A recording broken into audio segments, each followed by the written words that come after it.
ഹരേ കൃഷ്ണ. എല്ലാ ഭക്തജനങ്ങൾക്കും സ്വാഗതം. അടിയൻ്റെ വിനീതമായ നമസ്കാരം. നമുക്ക് ഇന്നത്തെ സത്സംഗത്തിലേക്ക് കിടക്കാം. ഭക്തരെല്ലാവരും ലൈവിൽ വരുന്നവരെ നമുക്കൊരു കീർത്തനം ചെയ്യാം. ജയ രാധാ മാധവ ജയ കുഞ്ച വിഹാരി ജയ രാധാ മാധവ जय कुंज बिहारी जय गोपी जना वल्लभ जय गोपी जना वल्लभ जय गिरिवरधारी जय गिरिवरधारी यशोदानंदन ब्रज जन रंजन यशोदानंदन ब्रज जन रंजन यशोदानंदन ब्रज जन रंजन यशोदानंदन ब्रज जन रंजन यमुना तीरावनचारी यमुना तीरावनचारी जय कुंज बिहारी जय कुंज बिहारी हरे कृष्णा कृष्ण कृष्ण हरे हरे हरे राम राम राम हरे हरे हरे कृष्णा कृष्ण कृष्ण हरे हरे हरे राम राम राम हरे हरे हरे कृष्णा कृष्ण कृष्ण हरे हरे हरे राम राम राम हरे हरे मुखं करोति वाचालं भङ्गुं लङ्कायति गिरिं यत्कृपातमहं वन्दे श्रीगुरुं दीनतारिणं परमानन्दमाधवं श्रीचैतन्यमीश्वरम्। ॐ नमो भगवते वासुदेवाय ॐ नमो भगवते वासुदेवाय ॐ नमो भगवते वासुदेवाय। नारायणं नमस्कृत्यं नरं चैव नरोत्तमं देवीं सरस्वतीं व्यासं ततो जयमुदीरये। नष्टप्रायेषु अभद्रेषु नित्यं भागवतः सेवया भगवती उत्तमश्लोके भक्तिर्भवति नैष्टिकी। कृष्णाय वासुदेवाय देवकीनन्दनाय च नन्दगोपकुमाराय गोविन्दाय नमो नमः। ॐ अज्ञानतिमिरन्दस्य ज्ञानाञ्जनशलाघाय चक्षुरुन्मिलितं येन तस्मै श्रीगुरुवे नमः। श्रीचैतन्यमनोभीष्टं स्थापितं येन भूतले स्वयं रूपकदा मह्यं ददाति स्वपदान्तिकम्। वन्देऽहं श्रीगुरों श्रीयुतापदकमलं श्रीगुरुं वैष्णवांश्च श्रीरूपं साग्रजातं सहगणरघुनाथान्वितं तं सजीवं साद्वैतं सावधूतं परिजनसहितं कृष्णचैतन्यदेवं श्रीराधा कृष्णपादान् सहगणललिता श्रीविशाखान्वितंश्च।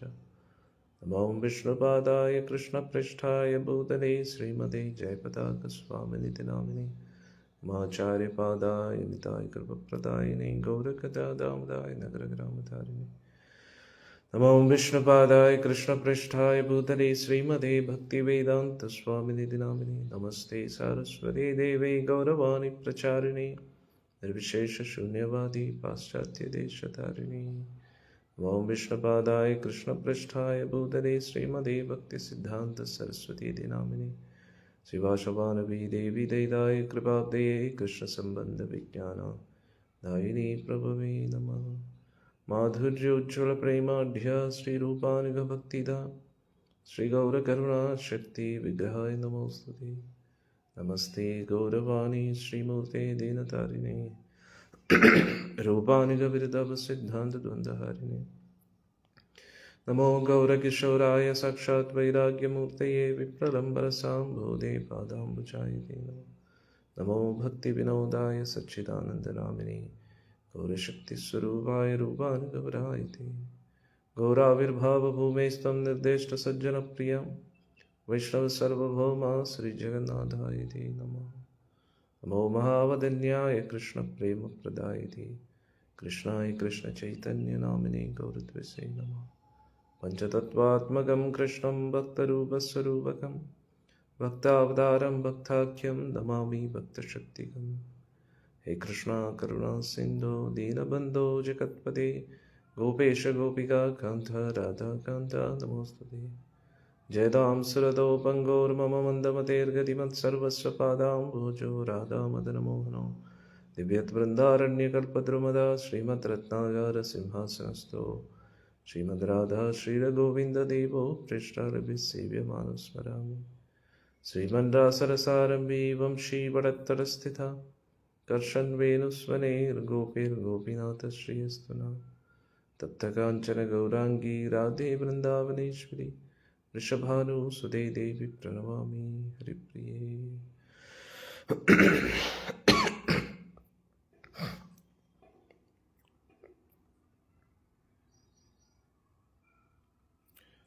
जय श्री कृष्ण चैतन्य प्रभु नित्यानंद श्री अद्वैत गदाधर श्रीवासादि गौरभक्तवृंद। हरे कृष्णा कृष्ण कृष्ण हरे हरे हरे राम राम राम हरे हरे राम राम राम हरे राम राम हरे। मूकं करोति वाचालं पङ्गुं लङ्घयति गिरिं यत्कृपातमहं वन्दे श्रीगुरुं दीनतारिणं परमानन्दमाधवं श्रीचैतन्यमीश्वरं। हरि ओं तत्सत्। ശ്രീമദ് ഭാഗവതമാണ് നമ്മൾ ചർച്ച ചെയ്തുകൊണ്ടിരിക്കുന്നത്.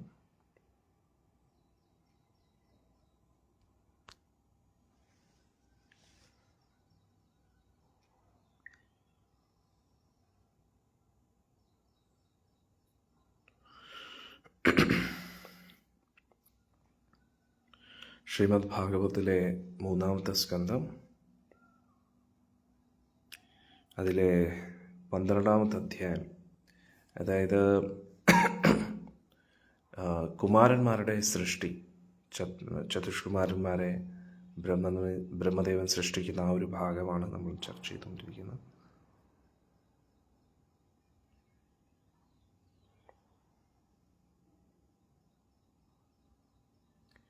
അന്നേരം ആദ്യം നമ്മൾ പഠിച്ചു, ബ്രഹ്മദേവൻ ആദ്യം സൃഷ്ടിച്ചത് മോഹം, മഹാമോഹം, തമിശ്രം, അന്ധതമിശ്രം.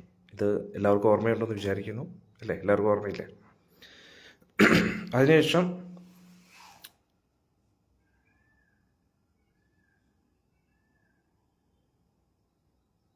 ബ്രഹ്മദേവൻ വീണ്ടും ധ്യാനിച്ച്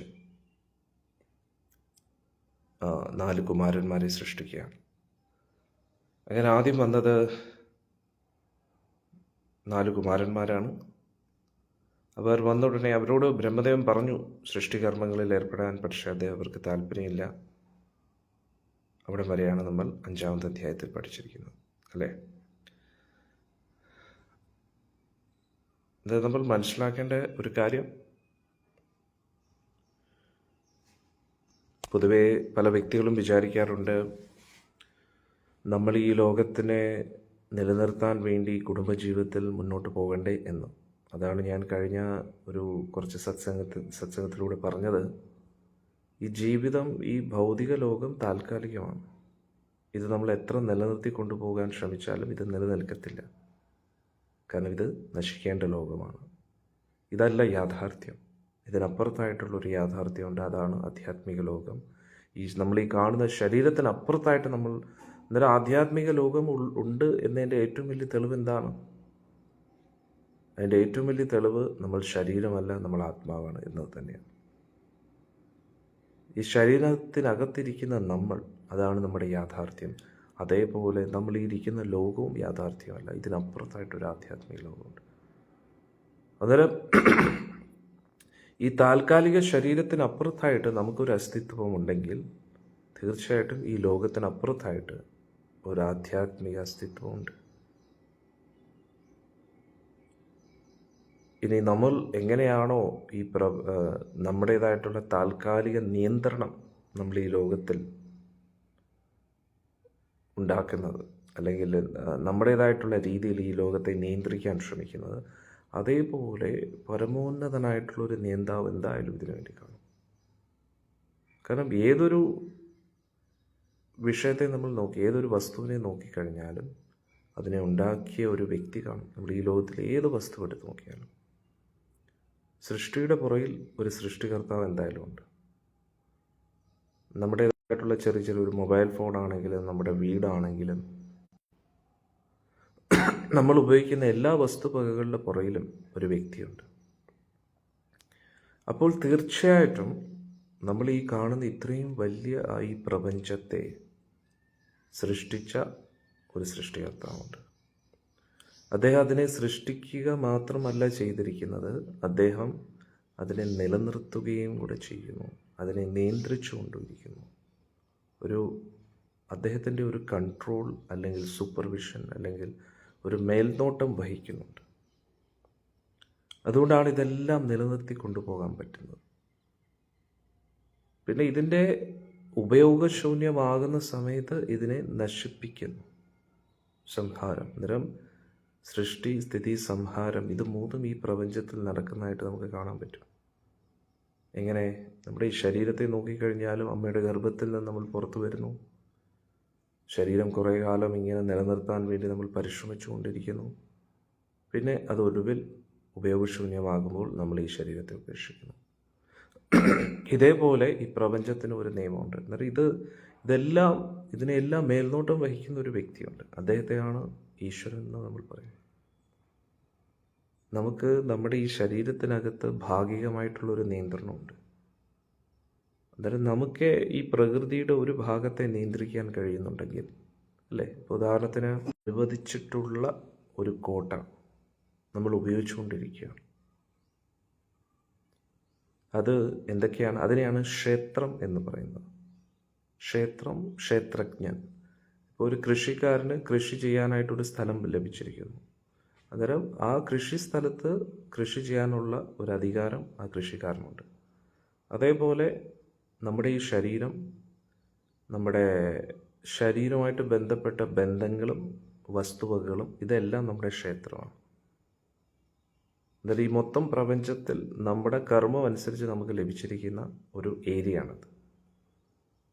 ഇപ്പോൾ ഉദാഹരണത്തിന് നമ്മളിൽ ചില വ്യക്തികൾ ഉന്നത അധികാരികളായിട്ട് മാറുന്നു, ചില വ്യക്തികൾ പ്രധാനമന്ത്രിയായിട്ട് മാറുന്നു. എന്തുകൊണ്ട്? അവർക്ക് അത്രത്തോളം പുണ്യം ലഭിച്ചിട്ടുണ്ട്. അന്നേരം പുണ്യത്തിൻ്റെ അടിസ്ഥാനത്തിൽ ക്ഷേത്രം വലുതാവുകയോ ക്ഷേത്രം ചെറുതാവുകയോ ചെയ്യും. ഈ പുണ്യത്തിൻ്റെ അടിസ്ഥാനത്തിലാണ് നമ്മുടെ ശരീരം പ്രവർത്തിക്കുന്നത്. ശരീരത്തിൻ്റെ ഭംഗി, ശരീരത്തിൻ്റെ പ്രവർത്തനക്ഷമത, ഇതെല്ലാം നമ്മുടെ പുണ്യത്തിൻ്റെ അടിസ്ഥാനത്തിലാണ്. പക്ഷേ എത്ര പുണ്യവാനായിട്ടുള്ള വ്യക്തിയാണെങ്കിലും, എത്ര നല്ല ശരീരം ലഭിച്ചാലും, എത്ര അധികാരം ലഭിച്ചാലും അതൊന്നും നിലനിൽക്കത്തില്ല എന്നാണ് നമ്മൾ മനസ്സിലാക്കേണ്ടത്. പൂർവ യുഗങ്ങളിൽ അല്ലെങ്കിൽ കുറേ വർഷം പുറമോട്ട് നമ്മൾ പോവുകയാണെങ്കിലും ഒരു രാജഭരണമായിരുന്നു. അപ്പോൾ ഒരു വ്യക്തിക്ക് ഒരു പ്രദേശത്തെ മുഴുവൻ നിയന്ത്രിക്കാനുള്ള ക്ഷമത ഉണ്ടായിരുന്നു, അതിനുള്ള അവസരവും ലഭിച്ചിരുന്നു. കാരണം അത്രത്തോളം പുണ്യം ലഭിച്ച വ്യക്തികളായിരുന്നു അവർ. പക്ഷെ ഇന്ന് അത്രത്തോളം പുണ്യം ലഭിച്ച വ്യക്തികൾ ഇല്ല. അതുകൊണ്ടാണ് ആ രാജഭരണമൊക്കെ നഷ്ടപ്പെട്ടു പോകുന്നത്. അതിലൊരു രാജാവായിട്ടിരിക്കാൻ ഒരു പുണ്യം വേണം, കുറേ പുണ്യം വേണം. ആ പുണ്യം ഇന്നത്തെ ആൾക്കാർക്ക് ഇല്ല. അതുകൊണ്ട് യോഗ്യതയില്ലാത്തവർ ആരെങ്കിലുമൊക്കെ, എന്നാലും ഒരു മന്ത്രിസ്ഥാനത്ത് ഇരിക്കണമെങ്കിൽ അതിന് അതിൻ്റേതായിട്ടുള്ളൊരു പുണ്യം കൂടെ വേണം. പക്ഷെ നേരത്തെ അപേക്ഷിച്ച് നോക്കുമ്പോൾ പുണ്യം വളരെ കുറവാണ്.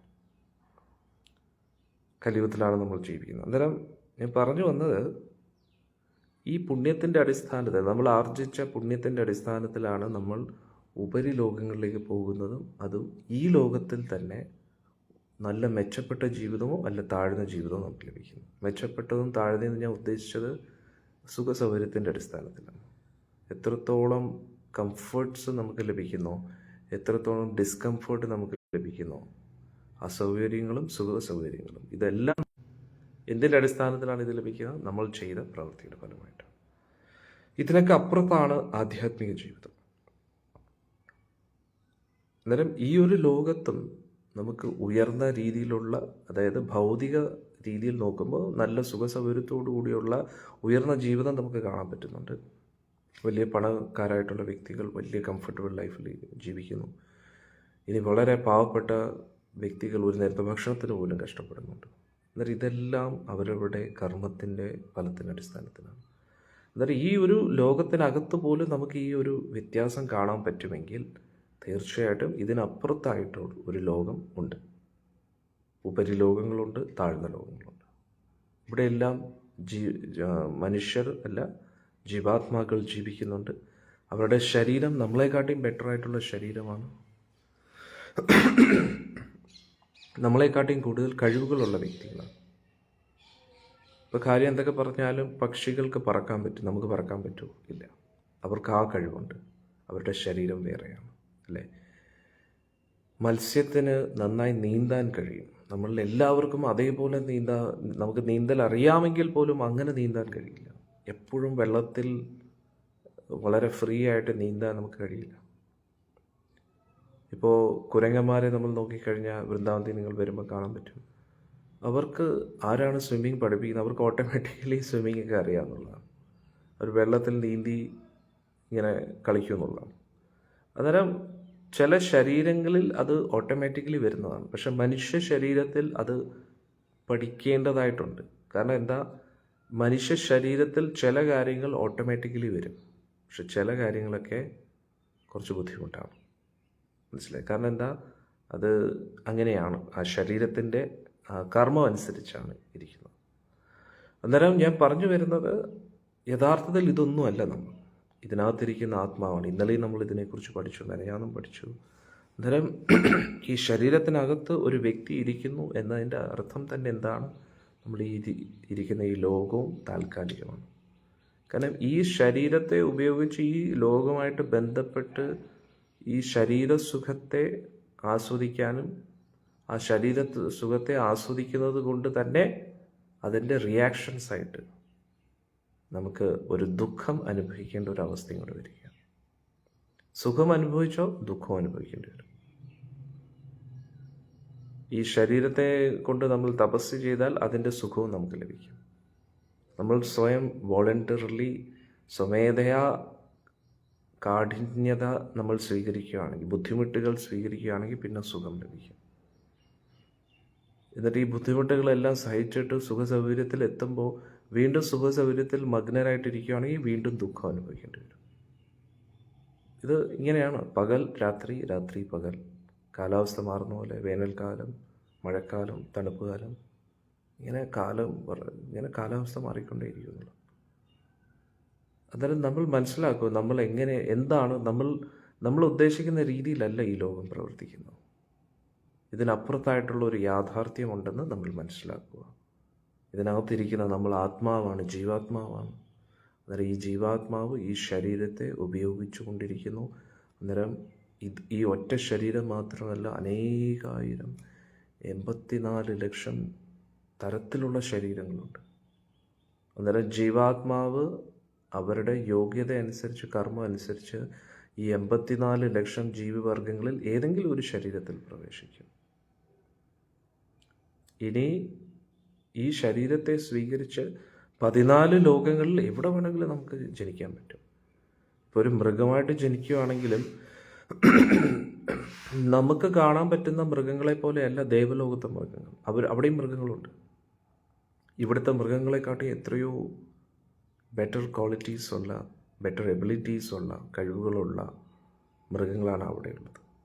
നമ്മളിവിടെ കാണുന്ന മരങ്ങൾ, ചെടികൾ, വൃക്ഷലതാദികൾ, ഇത് പഴവർഗ്ഗങ്ങൾ, കഴിക്കുന്ന ഭക്ഷണം എല്ലാം അതിൻ്റേതായിട്ടുള്ളൊരു കൗണ്ടർ പാർട്ട്, അതിൻ്റേതായിട്ടുള്ളൊരു ബെറ്റർ ഓപ്ഷൻസ്, അതിനെക്കാട്ടിയും നമുക്ക് ഈ ലഭിക്കുന്ന വസ്തുവകളെക്കാട്ടിയും നല്ല ക്വാളിറ്റിയിൽ ഉയർന്ന ലോകങ്ങളിലുണ്ട്, താഴ്ന്ന ലോകങ്ങളിലുണ്ട്. അന്നേരം അത് നമ്മൾ വിശ്വസിച്ചാലും ഇല്ലെങ്കിലും നമ്മളിപ്പോൾ അനുഭവിക്കുന്ന ഈ ലോകത്തെ നമുക്ക് എന്തായാലും അറിയാം. ഈ ലോകത്ത് തന്നെ പലതരത്തിലുള്ള വെറൈറ്റീസ് നമുക്ക് കാണാൻ പറ്റും. പലതരത്തിലുള്ള ജീവിതങ്ങളാണ്, എല്ലാവരുടെ സാമ്പത്തിക സ്ഥിതിയുടെ അടിസ്ഥാനത്തിൽ, സാമ്പത്തിക ക്ഷമതയുടെ അടിസ്ഥാനത്തിൽ. അന്നേരം ഒരാൾക്ക് സാമ്പത്തികമായിട്ട് എന്തുകൊണ്ട് വരുന്നു, ഒരാളുടെ ഈ കാശ് എന്തുകൊണ്ട് വരുന്നു, നമ്മൾ ചിലപ്പം പറയാം അവർ പറ്റിക്കുന്നതായിരിക്കും. അത് എന്തൊക്കെയാണെങ്കിലും അവർ ഏതെങ്കിലും ഒരു തൊഴിൽ ചെയ്യുന്നു, അല്ലേ, ഏതെങ്കിലും ഒരു ഓക്യുപ്പേഷൻ അല്ലെങ്കിൽ ബിസിനസ്. അന്നേരം അത് ചെയ്യാനുള്ള കഴിവ്, ആ കഴിവ് ഇല്ലായിരുന്നു എങ്കിൽ ആ കഴിവിനെ ഉണ്ടാക്കിയെടുക്കാൻ അവസരങ്ങൾ ലഭിച്ചു. മനസ്സിലാവുന്നുണ്ടോ?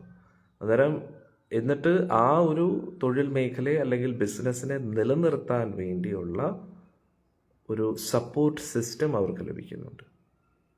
എല്ലാവർക്കും അതേപോലെ ലഭിക്കണമെന്നില്ല. ഇപ്പോൾ ഒന്നുമില്ല, പഠിക്കാൻ തീരെ അവസരങ്ങളൊന്നും ലഭിക്കാത്ത കുട്ടി ഒരു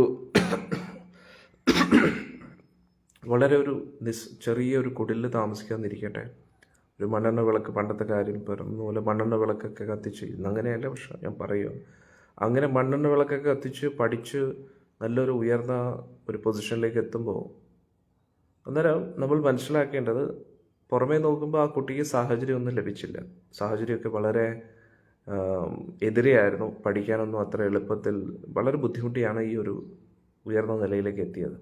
പക്ഷേ ആ വിപരീത സാഹചര്യത്തിലും ആ കുട്ടിയുടെ ഉള്ളിൽ ഒരു പ്രചോദനം, ഉയർന്ന ലക്ഷ്യത്തെ വയ്ക്കാനുള്ള ഒരു പ്രചോദനം ലഭിച്ചത് അതും ദൈവാധീനമല്ലേ? അതാണ് നമ്മൾ മനസ്സിലാക്കേണ്ടത്. നമ്മുടെ ഉള്ളിൽ ആ ഒരു ആഗ്രഹം, അന്നേരം എല്ലാം ഈശ്വരനാണെന്നല്ല ഞാൻ പറയുന്നത്, എല്ലാം ഈശ്വരൻ തന്നെയാണ്, അത് വേറെ കാര്യം. പക്ഷെ ചോയ്സസ് നമുക്കുണ്ട്.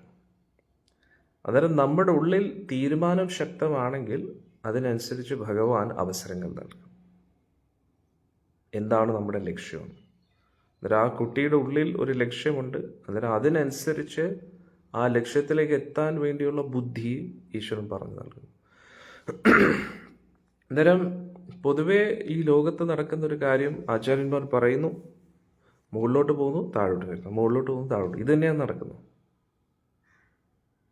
അതായത് നമ്മൾ ഈ പാർക്കിലൊക്കെ പോകുമ്പോൾ കുട്ടികൾ കളിക്കുന്നൊരു സംഭവമില്ലേ, പടി കയറുക, പിന്നെ ഇങ്ങനെ നിരങ്ങി താഴോട്ട് വരിക. ഇത് തന്നെയാണ് നമ്മുടെ ജീവിതത്തിൽ നടക്കുന്നത്. നമ്മൾ ഉപരി ലോകങ്ങളിൽ ദേവന്മാരായിട്ട് ജനിക്കുന്നു, പുണ്യം ക്ഷയിക്കുന്നു, വീണ്ടും മർത്യലോകത്തിൽ വരുന്നു. ഇവിടെ ഓരോ മർത്യലോകത്തിൽ വന്നിട്ട് മനുഷ്യരുടേതായിട്ടുള്ള രീതിയിൽ ജീവിക്കാതെ മൃഗീയ ബോധത്തോടുകൂടി വീണ്ടും മൃഗയോനിയിലേക്ക് താഴ്ന്നു പോകുന്നു, അധമ ജന്മങ്ങളിലേക്ക്. ചിലപ്പോൾ അത് താഴോട്ടുള്ള ലോകങ്ങളിലായിരിക്കാം, വെറും തറയല്ലെങ്കിൽ ചിലപ്പം താഴോട്ടുള്ള ലോകങ്ങളിലേക്ക് പോകും, അവിടെ സുഖഭോഗങ്ങളൊക്കെ അനുഭവിക്കാൻ വേണ്ടി. അല്ലെങ്കിൽ പിന്നെ ഇതേ ലോകത്ത് തന്നെ, ഇതേ ഈ മർത്യലോകത്തിൽ തന്നെ ഉയർന്ന സമ്പന്ന കുടുംബങ്ങളിൽ ജനിക്കും, പുണ്യം കൂടുകയാണെങ്കിൽ. അല്ലെങ്കിൽ പിന്നെ വെറും ദരിദ്രാവസ്ഥയിലേക്ക് പോകും, അല്ലെങ്കിൽ പിന്നെ മൃഗജന്മങ്ങളിലേക്ക്, ഈ ലോകത്ത് തന്നെ. അന്നേരം ഇതെല്ലാം നമ്മുടെ ബോധത്തിൻ്റെ പല പല തലങ്ങളാണ് എന്ന് മനസ്സിലാക്കുക. അന്നേരം ഇതിനൊക്കെ അപ്പുറത്താണ്. അന്നേരം നമ്മൾ ഇതിൽ എവിടെയാണെങ്കിലും, ഈ 14 ലോകങ്ങളിൽ എവിടെയാണെങ്കിലും അത് അസ്ഥിരമാണ് എന്നാണ് നമ്മൾ മനസ്സിലാക്കേണ്ടത്. എന്തെന്നും നിലനിൽക്കത്തില്ല, അത് നമുക്കൊരു സമാധാനവും സംതൃപ്തിയും നൽകത്തില്ല. അന്നേരം ഇപ്പോൾ നമ്മൾ ജീവിക്കുന്ന ഈ ലോകത്തെക്കുറിച്ച് മാത്രമല്ല ഞാനിവിടെ പറയുന്നത്, ഇപ്പോഴത്തെ നമ്മുടെ ശരീരവും ഇപ്പോഴത്തെ കുടുംബവും അത് മാത്രമല്ല ഞാൻ പറയുന്നത്, 14 ലോകങ്ങളിൽ നടക്കുന്ന കാര്യങ്ങളെക്കുറിച്ചാണ് പറയുന്നത്. അസംഖ്യം ബ്രഹ്മാണ്ടങ്ങളിൽ. ഇപ്പോൾ മുകളിൽ നിന്നും 7ാമത്തെ ലോകമായ ഭൂലോകം, ഇതിനകത്ത് തന്നെ എത്രയോ പ്രദേശങ്ങളുണ്ടെന്ന് നമുക്ക്.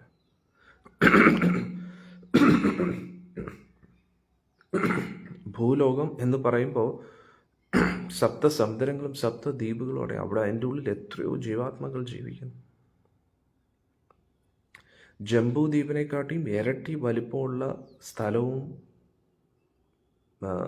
ജീവികളുമാണ്, ജീവജാലങ്ങളുമാണ് ലാക്ഷദ്വീപിൽ ജീവിക്കുന്നത്. അന്നേരം ഓരോരോ ദ്വീപ് നടുക്കലത്തെ ദ്വീപിൽ നിന്നും പുറമോട്ടുള്ള ദ്വീപിലേക്ക് പോകുന്നതിനനുസരിച്ച് അവരുടെ സ്ഥലത്തിൻ്റെ വ്യാപ്തി, അവരുടെ ശരീരം, അതെല്ലാം അവരുടെ ജീവിത രീതി എല്ലാം കുറച്ചും കൂടെ വലുതായിക്കൊണ്ടിരിക്കുന്നു.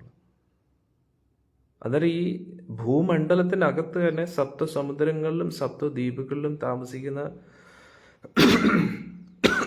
ഭൂലോകവാസികളുടെ ഉള്ളിൽ തന്നെ എത്രയോ വെറൈറ്റീസ് ഉണ്ട്. ഇനി ജംബൂ ദ്വീപിനകത്ത് തന്നെ ഓരോ കിംപുരുഷ വർഷം, കുരുവർഷം, ഇങ്ങനെ ഓരോരോ വർഷങ്ങളുണ്ട്, ഓരോരോ പ്രദേശങ്ങൾ. അതാണ് വർഷം എന്ന് ഉദ്ദേശിച്ചത്. അന്നേരം അതിൽ ഭാരതവർഷത്തിനപ്പുറത്തായിട്ട് പല പല വർഷത്തിലും ജീവിക്കുന്ന വ്യക്തികളുടെ ക്വാളിറ്റി നമ്മൾ മനുഷ്യരെക്കാട്ടിയും ബെറ്ററാണ്. ഇനി ഭാരതവർഷത്തിനകത്തും 9 ഖണ്ഡങ്ങളുണ്ട്. അതിൽ 8 ഖണ്ഡങ്ങളുടെ അപ്പുറത്താണ് ഭാരതഖണ്ഡം ഇരിക്കുന്നത്. അന്നേരം ഭാരതഖണ്ഡത്തിന് പുറത്ത് താമസിക്കുന്ന വ്യക്തികൾ അവരെല്ലാം വ്യത്യസ്തരാണ്. ഇനി ഭാരതഖണ്ഡമാകുന്ന നമ്മുടെ ഭൂമിക്കകത്ത് തന്നെ എത്രയോ രാജ്യങ്ങളുണ്ട്. ആ രാജ്യങ്ങളൊന്നും നമ്മൾ കണ്ടിട്ട് പോലും, നമ്മൾ താമസിക്കുന്ന ഇന്ത്യയെ പോലും നമ്മൾ നേരെ ചൊവ്വേ കണ്ടിട്ടില്ല. ഇനി അതിനകത്ത് നമ്മൾ കേരളത്തിൽ താമസിക്കുന്നു, കേരളത്തിലെ എല്ലാ സ്ഥലങ്ങൾ പോലും നമുക്ക് വ്യക്തമായിട്ട് അറിയത്തില്ല. അന്നേരം ഒന്ന് ആലോചിച്ച് നോക്കൂ, എത്ര മനുഷ്യരാണ്, എത്ര ജീവജാലങ്ങളാണ് ജീവിക്കുന്നത്. നമ്മൾ മനുഷ്യർക്ക് തന്നെ ഇത്രയും വെറൈറ്റീസ് ഉണ്ട്. അതുകൊണ്ടാണ് പറയുന്നത്, പൊട്ടക്കിണറ്റിൽ കിടക്കുന്ന തവളയെ പോലെ നമ്മൾ കിടക്കരുത്. നമ്മുടെ താൽക്കാലിക ഈ ശരീരവും കുടുംബവും മാത്രമാണ് എല്ലാം എന്ന് കരുതരുത്. നമ്മുടെ ഭഗവാൻ എന്ന് പറയുന്നത് നമ്മുടെ താൽക്കാലിക ജീവിതത്തെ നിലനിർത്താൻ വേണ്ടിയുള്ള ഒരു വ്യക്തിയല്ല, നമ്മുടെ സേവകനല്ല. ഈ പ്രപഞ്ചത്തിൽ ഇത്രയും വെറൈറ്റീസ് ഉള്ള 14 ലോകങ്ങളും അസംഖ്യം ബ്രഹ്മാണ്ടങ്ങളും കോടാനുകോടി ജീവാത്മാക്കളെ നിലനിർത്തുന്ന പരമോന്നതനായിട്ടുള്ള ഈശ്വരൻ എന്നാലോചിച്ചു. അന്നേരം ആ ഈശ്വരൻ്റെ ആ ഒരു ശക്തിയെ നമ്മൾ മനസ്സിലാക്കുക. നമ്മുടെ ചിന്തകൾക്കും കൽപ്പനകൾക്കും അപ്പുറത്താണ് ഈശ്വരൻ എന്ന് മനസ്സിലാക്കുക. അതായത് നമ്മുടേതായിട്ടുള്ള ചെറിയൊരു പൊട്ടക്കിണറ്റിലെ തവളയെ പോലെയാണ് നമ്മളിപ്പോൾ കിടക്കുന്നത്. അതിൽ നമ്മുടെ ചിന്തകൾ എന്തൊക്കെയാണ്? നമ്മുടെ കുടുംബം, നമ്മുടെ ജീവിതം, നമ്മുടെ ശരീരം. ഭക്തരാണെങ്കിൽ പോലും, ഭക്തരാണെങ്കിലും നമ്മൾ നമ്മുടെ ഭക്തി, നാമം ജപിക്കുന്നത് നമ്മുടെ ശരീരത്തിൻ്റെ കാര്യത്തിനെക്കുറിച്ചുള്ള ചിന്തകൾ വെച്ചുകൊണ്ട്, കുടുംബത്തിൻ്റെ കാര്യങ്ങൾ മാത്രം വെച്ചുകൊണ്ട്, അന്നേരം പിന്നെ വളരെ നിരർത്ഥകമാണെന്ന് മനസ്സിലാക്കുക. അന്നേരം നമ്മൾ ഈ സത്സംഗം കേൾക്കുന്നതും ഗ്രന്ഥങ്ങൾ വായിക്കുന്നതും നാമം ജപിക്കുന്നതും എന്തിനു വേണ്ടിയാണ്?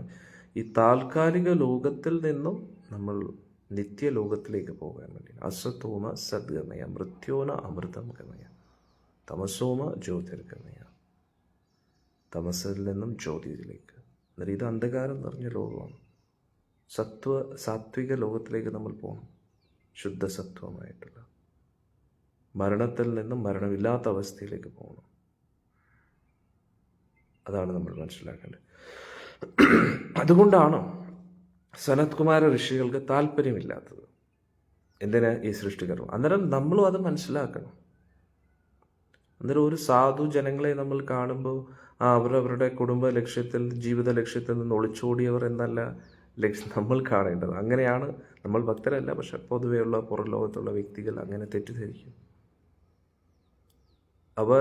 അവർക്ക് വേണമെങ്കിൽ പല ജോലികളും ചെയ്ത് ജീവിക്കാം, പക്ഷെ അവർ പൂർണ്ണമായിട്ടും ഈ ശരീരത്തെ നിലനിർത്താൻ വേണ്ടി ലളിതമായിട്ടുള്ള ജീവിതം തിരഞ്ഞെടുക്കുകയാണ്. അവർ ഭിക്ഷ എടുത്ത് ജീവിക്കുകയാണ്, സന്യാസി വര്യന്മാരൊക്കെ. എന്തിനു വേണ്ടി? ആ ഭിക്ഷ കൊടുക്കുന്ന വ്യക്തികൾക്ക് പുണ്യം കൊടുക്കുകയാണ്. കാരണം അവർ സ്വമേധയാ ആധ്യാത്മിക പുരോഗതിക്ക് വേണ്ടി അവർക്ക് അവസരങ്ങൾ ലഭിക്കുന്നില്ല, താല്പര്യമില്ല. അന്നേരം ഇങ്ങനെയുള്ള സന്യാസി വര്യന്മാരെയും സാധുജനങ്ങൾക്കും അവർ അധ്വാനിച്ചുണ്ടാക്കിയ സമ്പത്ത് കൊടുക്കുമ്പോൾ എന്തു പറ്റും? ഇവർ അവരുടേതായിട്ടുള്ള സുഖഭോഗങ്ങൾക്ക് വേണ്ടി ഉണ്ടാക്കിയ കാശ് പരിശുദ്ധമാകും. അല്ലാതെ അവരുടെ സുഖഭോഗങ്ങൾക്ക് വേണ്ടി ഈ കാശിനെ ഉപയോഗിക്കുമ്പോൾ അത് സുഖഭോഗങ്ങൾ അനുഭവിക്കാനും അവർക്ക് കഴിയില്ല.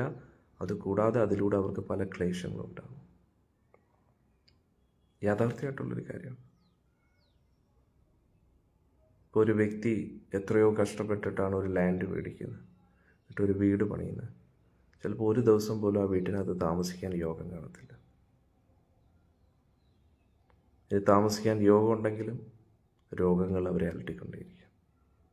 രോഗങ്ങൾ അലട്ടിയില്ലെങ്കിൽ ഒറ്റപ്പെടൽ അവർ അനുഭവിച്ചുകൊണ്ടേയിരിക്കും. ഇതാണ് ഈ ലോകത്തിൻ്റെ യാഥാർത്ഥ്യം. അതുകൊണ്ട് ഈ യാഥാർത്ഥ്യത്തെ കേട്ടറിഞ്ഞ വ്യക്തികൾ മാത്രമല്ല, തിരിച്ചറിഞ്ഞ വ്യക്തി, ജ്ഞാനം, വിജ്ഞാനം, വിരക്തി സാക്ഷാത്കരിച്ച വ്യക്തികൾ ഇതിൽ നിന്നൊക്കെ മാറി നിൽക്കുന്നു. ഇതിലൊക്കെ എന്തിരിക്കുന്നു? ഇതിലൊന്നും പ്രത്യേകിച്ച് കാര്യമില്ല. എന്താണോ ഈശ്വര അനുഗ്രഹത്താൽ ലഭിക്കുന്നത് അതിൽ തൃപ്തിയോടുകൂടി ഒരു നേരത്തെ ആഹാരം മതി ഈ ശരീരത്തെ നിലനിർത്താൻ വേണ്ടി. ഇപ്പോൾ നിങ്ങൾ വൃന്ദാവത്തിൽ വന്ന് നോക്കിക്കഴിഞ്ഞാൽ ഈ ഭൗതികം ഓരോ വ്യക്തിയുടെ ബോധം അനുസരിച്ചാണ് പ്രവർത്തിക്കുന്നത്. നമ്മൾ പൂർണ്ണമായിട്ടും ഭഗവാനെ ആശ്രയിച്ച് ജീവിക്കുമ്പോൾ നമുക്ക് രോഗങ്ങളുണ്ടാകത്തില്ല.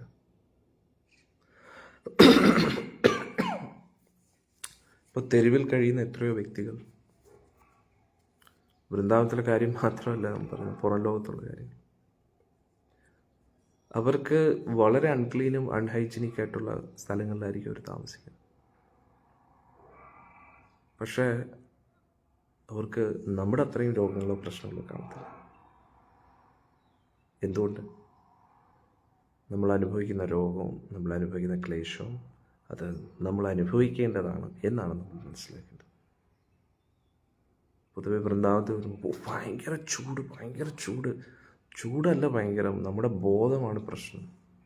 അതായത് നമ്മുടെ ബോധം ശരിയല്ലാത്തതുകൊണ്ട് ഈ ചൂട് നമ്മൾ അനുഭവിക്കേണ്ടതായിട്ട് വരും.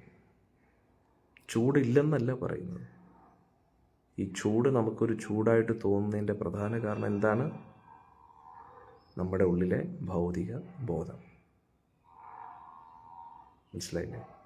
ചൂട് കുറയത്തോ തണുക്കത്തോ ഇല്ല, ചൂട് അങ്ങനെ തന്നെ നിൽക്കും.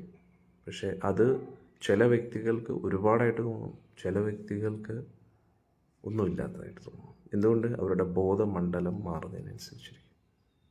അന്നേരം ഈ പ്രപഞ്ചം മൊത്തം അങ്ങനെയാണ്. പ്രത്യേകിച്ച് വൃന്ദാവനം പറഞ്ഞ ഒരു ആധ്യാത്മിക ലോകമാണ്, ഗോലോക വൃന്ദാവനമാണ്. ഇവിടെ വേറൊരു തലത്തിലാണ് ഈ പ്രപഞ്ചം എല്ലാം പ്രവർത്തിക്കുന്നത്, ഈ ആധ്യാത്മിക ലോകം. പക്ഷേ നമ്മൾ എവിടെയാണോ താമസിക്കുന്നത് ആ കാര്യങ്ങൾ നമ്മൾ മനസ്സിലാക്കുക. അന്നേരം ഇതിനൊക്കെ അപ്പുറത്തായിട്ടൊരു യാഥാർത്ഥ്യമുണ്ട് എന്ന് നമ്മൾ മനസ്സിലാക്കുക. അന്നേരം ഒരു വിരക്തിയുടെ മാർഗം എന്ന് പറഞ്ഞു കഴിഞ്ഞാൽ നാളത്തേക്ക് വേണ്ടി ഇങ്ങനെ തുരുക്കി കൂട്ടി വെക്കുന്നതല്ല. നാളെ എനിക്ക് എന്തെങ്കിലും സംഭവിച്ചു കഴിഞ്ഞാൽ ഇത് കാണണം അത് കാണണം. അതിൻ്റെ അർത്ഥം നമുക്ക് ഈശ്വരൻ്റെ വിശ്വാസം ഇല്ല എന്നാണ്. അതാണ് യാഥാർത്ഥ്യം. കുറച്ച് ബുദ്ധിമുട്ടാണ്, എളുപ്പമല്ല. പരിപൂർണമായിട്ടും ഈശ്വരനെ ആശ്രയിച്ച് ജീവിക്കുന്ന ഒരു അവസ്ഥ. സർവധർമാൻ പരിത്യജ്യ മാം ഏകം ശരണം വ്രജ. ഇനി നമ്മൾ ചില ഭക്തർ പറയും നമുക്ക് അതാണ് ആഗ്രഹം എന്നൊക്കെ പറയും. പക്ഷേ നാട്ടുകാരെന്ത് പറയും? ഏതെങ്കിലും ഒരു തടസ്സം ഉണ്ടല്ലോ, മനസ്സിലായില്ലേ? അന്നേരം ആ തടസ്സം ഒരിക്കലും പുറത്തുനിന്നല്ല, അത് ഉള്ളിൽ നിന്നാണ് എന്നാണ് നമ്മൾ മനസ്സിലാക്കേണ്ടത്. നമുക്ക് ആ താല്പര്യം തോന്നാൻ തന്നെ വലിയ ബുദ്ധിമുട്ടാണ്. താല്പര്യം, വിശ്വാസം തോന്നുന്നത് തന്നെ വലിയ കാര്യമാണ്. അത് തന്നെ വലിയൊരു സുഹൃതിയാണ്. എല്ലാം ഉപേക്ഷിച്ച് ഭഗവാന് വേണ്ടി പൂർണ്ണമായിട്ടും ജീവിക്കുന്ന ആ ഒരു അവസ്ഥയിലേക്ക് ഇരിക്കുക എന്ന് പറഞ്ഞാൽ അത് വളരെ ഉയർന്നൊരവസ്ഥ തന്നെയാണ്. പൂർണ്ണമായിട്ടും ഭഗവാനെ ശരണം സ്വീകരിക്കുന്ന, ഭഗവാന്റെ ശരണാഗതനായിട്ട് ജീവിക്കുന്ന ഒരവസ്ഥ.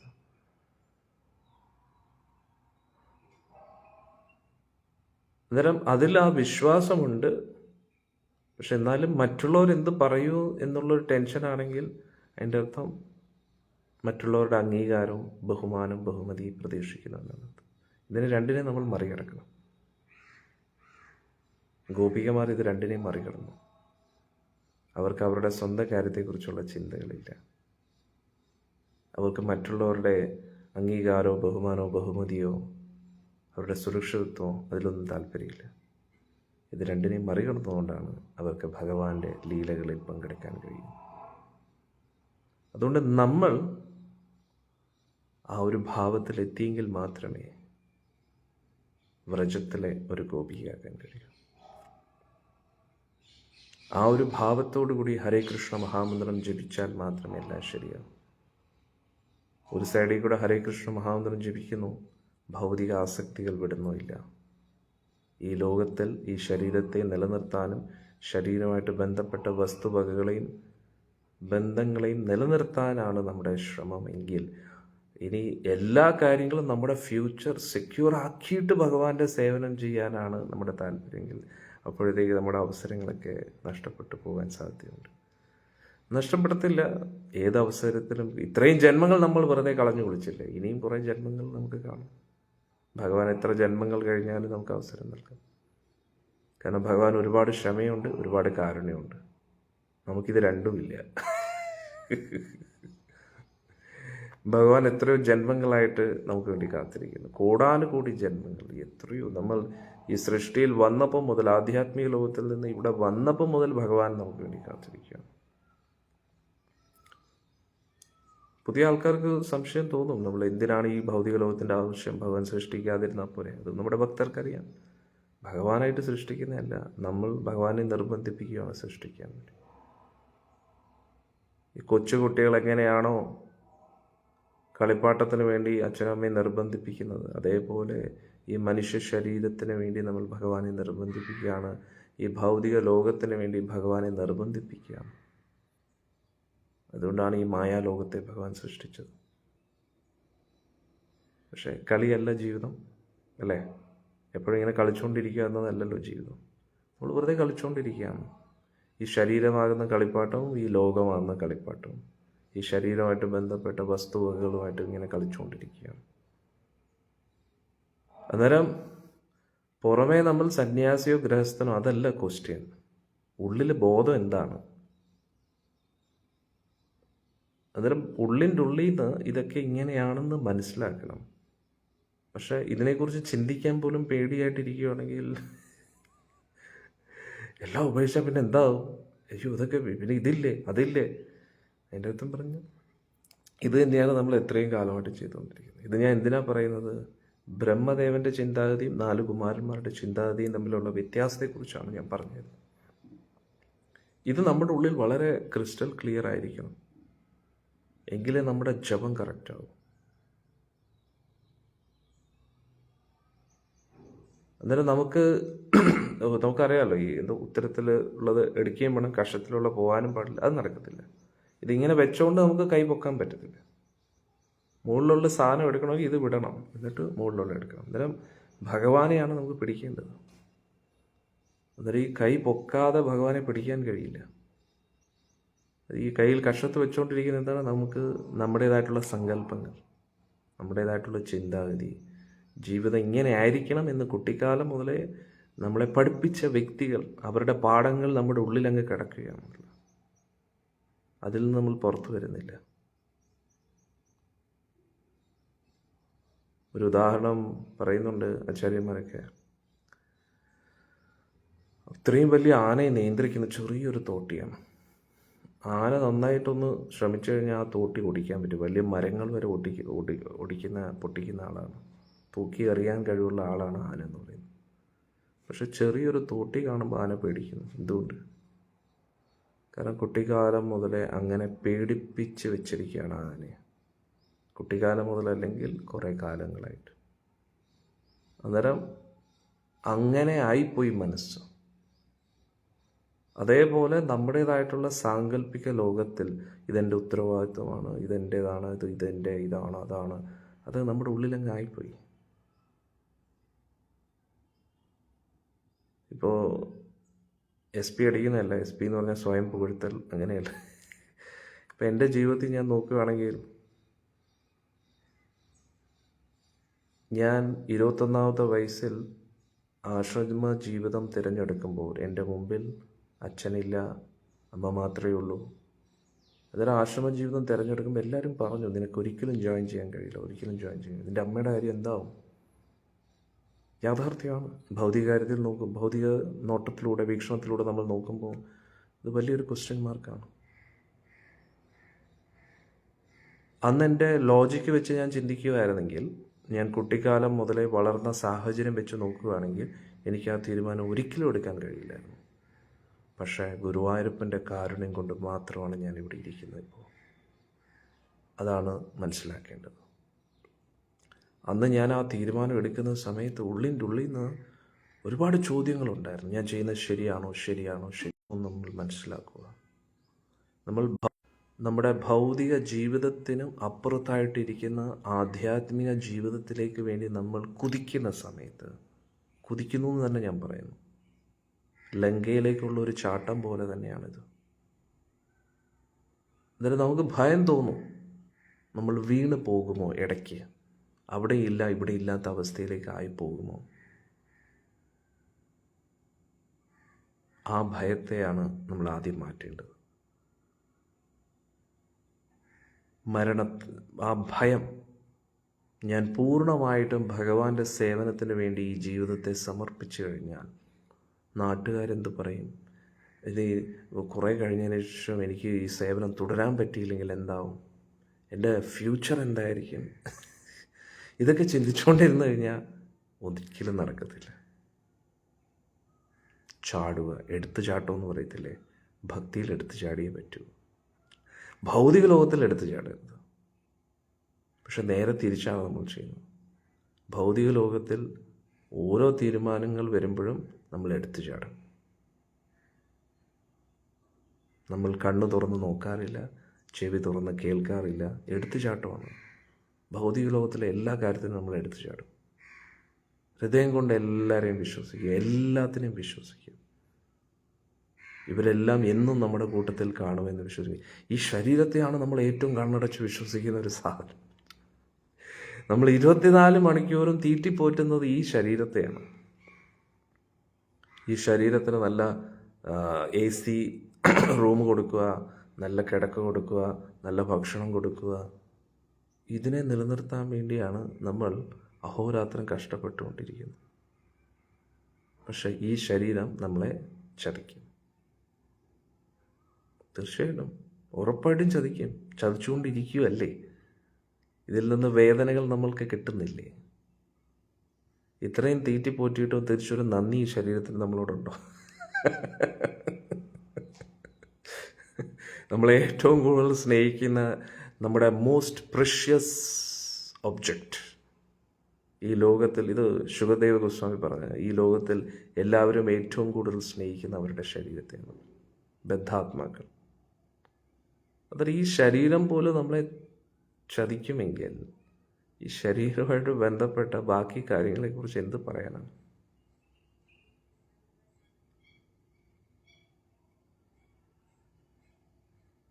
അതുകൊണ്ട് നമ്മൾ ഇതിനെ കണ്ണടച്ച് വിശ്വസിക്കുന്നു.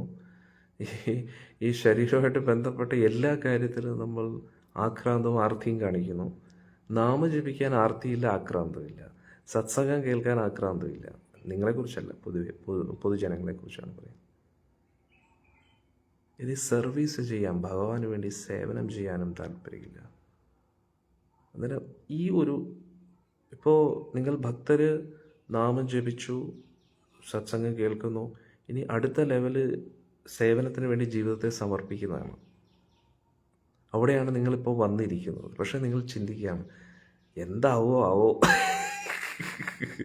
ചാടിക്കഴിഞ്ഞ ആൾക്കാരെന്ത് പറയും, എന്തായിരിക്കും അവരുടെ വിചാരം എന്നൊക്കെ പല ചിന്തകൾ നമ്മളെ അലട്ടിക്കൊണ്ടേയിരിക്കും. ജമ്പ്, എടുത്തു ചാടുക. അവിടെയാണ് നമ്മളൊരു കൊച്ചു കുട്ടിയെക്കുറിച്ച് പഠിക്കേണ്ടത്. ഞാൻ വീണ്ടും എൻ്റെ കാര്യം പറഞ്ഞു. 21ാമത്തെ വയസ്സിൽ ഞാൻ തുടങ്ങിയ യാത്ര, ഞാൻ അതിനെ സങ്കല്പിക്കുന്നത് ഒരു 3-4 വയസ്സുള്ളൊരു കുട്ടി വലിയൊരു മതിലിൻ്റെ മുകളിൽ ഇങ്ങനെ അച്ഛൻ നിർത്തിയിരിക്കുകയാണ്. എന്നിട്ട് അച്ഛൻ താഴെ നിൽക്കുകയാണ്. എന്നിട്ട് പറയാം, മോനെ ചാടറാ, നീ ചാട്, ഞാൻ പിടിക്കുക എന്ന് പറയുമ്പോൾ ആ കുട്ടി എടുത്ത് ചാടും എന്നുള്ളതാണ്. എന്തുകൊണ്ട്? അച്ഛൻ പിടിക്കുമെന്നുള്ള ഒരു ഉറപ്പുണ്ട്. അതേപോലെ ചാടിയതാണ്. എൻ്റെ ഫ്യൂച്ചർ എന്താണെന്നോ, എൻ്റെ കുടുംബകാര്യം എന്താവുമെന്നോ, അച്ഛൻ പോയി അമ്മയുടെ കാര്യം എന്താവുമെന്നോ ഒന്നും എനിക്ക് അറിഞ്ഞുകൂടായിരുന്നു. പക്ഷെ ഞാൻ എടുത്തു ചാടി. അതുകൊണ്ട് ഇന്ന് ഞാൻ അനുഭവിക്കുന്ന ആ പരമാനന്ദം, ആ പരമോന്നത അച്ഛൻ്റെ സംരക്ഷണം, അത് നമുക്ക് ലഭിക്കണമെങ്കിൽ ഭഗവാൻ ആരാണെന്ന് എക്സ്പീരിയൻസ് ചെയ്യണമെങ്കിൽ നമ്മൾ നമ്മുടേതായിട്ടുള്ള സാങ്കല്പിക ലോകത്തിൽ നിന്നും എടുത്തു ചാടിയേ പറ്റൂ. അപ്പോഴാണ് നമുക്ക് ഭഗവാന്റെ സംരക്ഷണം എന്താണെന്ന് മനസ്സിലാക്കാൻ കഴിയുന്നത്. ഭഗവാന്റെ കെയർ എന്താണെന്ന് നമുക്ക് മനസ്സിലാക്കാൻ കഴിയും. അതുവരെ നമ്മൾ ഇരിക്കുന്നത് നമ്മുടേതായിട്ടുള്ള ഒരു കംഫർട്ട് സോണിലാണ്. നമ്മൾ നമ്മളെ തന്നെ വിശ്വസിച്ച് നമ്മൾ അതിനോടൊപ്പം ഭക്തി പരിശോധിച്ചുകൊണ്ടിരിക്കുകയാണ്. പക്ഷെ ഭക്തി എന്ന് പറഞ്ഞാൽ സത്യം പറഞ്ഞ ഒരു എടുത്തുചാട്ടമാണ്. നമ്മുടെ കംഫർട്ട് സോണിനപ്പുറത്ത് പോകുന്നതിനെയാണ് ഭക്തി എന്ന് പറയുന്നത്. അതാണ് റിയൽ അഡ്വെഞ്ചർ, റിയൽ സാഹസികത എന്ന് പറഞ്ഞാൽ അതാണ്. പ്രഭുപാദ്ജിക്ക് അദ്ദേഹത്തിൻ്റെ വൃദ്ധാവസ്ഥയിൽ സുഖമായിട്ട് അദ്ദേഹത്തിന് എവിടെയെങ്കിലും കഴിയാമായിരുന്നു. പക്ഷെ അദ്ദേഹത്തിൻ്റെ കംഫർട്ട് സോണിൽ നിന്നും പുറത്തു ചാടി. എൻ്റെ ഗുരു മഹാരാജ് ഇത്രയും രോഗങ്ങൾ അനുഭവിച്ചുകൊണ്ടിരിക്കുകയാണ്. അദ്ദേഹം ഒറ്റ നിമിഷം പറഞ്ഞാൽ മതി ഭഗവാനോട്, ഭഗവാനെ മതി. 19ാമത്തെ വയസ്സിൽ തുടങ്ങിയ യാത്രയാണ്, ഇപ്പോൾ 72 വയസ്സായി. എന്നെക്കൊണ്ട് പറ്റുന്നതൊക്കെ എനിക്ക് ചെയ്തു. ഇനിയിപ്പം ഈ വേദന എനിക്ക് സഹിക്കാൻ പറ്റില്ല, ഞാൻ വരികയാണെന്ന് പറഞ്ഞാൽ എന്താ സംശയം? ഇതിൽ കൂടുതൽ എന്താ ചെയ്യാനുള്ള? ഒരു 70,000 ശിഷ്യരും ഇത്രയും പ്രചരണം ചെയ്ത ആ ഒരു മഹാവൈഷ്ണവന് ഈ ലോകത്തിൽ ഇനി എന്താണ് കർത്തവ്യമായിട്ടുള്ളത്? അദ്ദേഹത്തിൻ്റെ ഗുരു പ്രഭുപാദ്ജിക്ക് വേണ്ടി ഇനി ചെയ്യാൻ ബാക്കിയൊന്നുമില്ല. അദ്ദേഹത്തിൻ്റെ ഓരോ ശ്വാസവും അദ്ദേഹത്തിന് വേണ്ടിയാണ്. പക്ഷെ എന്നാലും അദ്ദേഹത്തിൻ്റെ ശരീരത്തിൻ്റെ അവസാന വസ്തുവിനെ പോലും അവസാനം വരെ അദ്ദേഹത്തിൻ്റെ ശരീരത്തിൻ്റെ ഏതെങ്കിലും ഒരു ഭാഗം പ്രവർത്തിക്കുന്നുണ്ടെങ്കിൽ അതുപോലും ഭഗവാന്റെ സേവനത്തിന് കൊടുക്കാൻ ശ്രമിക്കുന്ന ഒരു മഹാവൈഷ്ണവനാണ് എൻ്റെ ഗുരു. സത്യം പറഞ്ഞാൽ പ്രഭുപാദ്ജിയുടെ ഗുരുവിന് വേണ്ടി എന്ത് ചെയ്തോ അതിനെക്കാട്ടിയും വലിയൊരു ത്യാഗമാണ് എൻ്റെ ഗുരു അദ്ദേഹത്തിൻ്റെ ഗുരുവിന് വേണ്ടി ചെയ്തു. അത്തരം ഇതാണ് നമ്മൾ മനസ്സിലാക്കേണ്ടത്. അന്നേരം നമ്മുടെ ജീവിതം സുരക്ഷിതമാക്കാനല്ല നമ്മൾ നോക്കേണ്ടത്.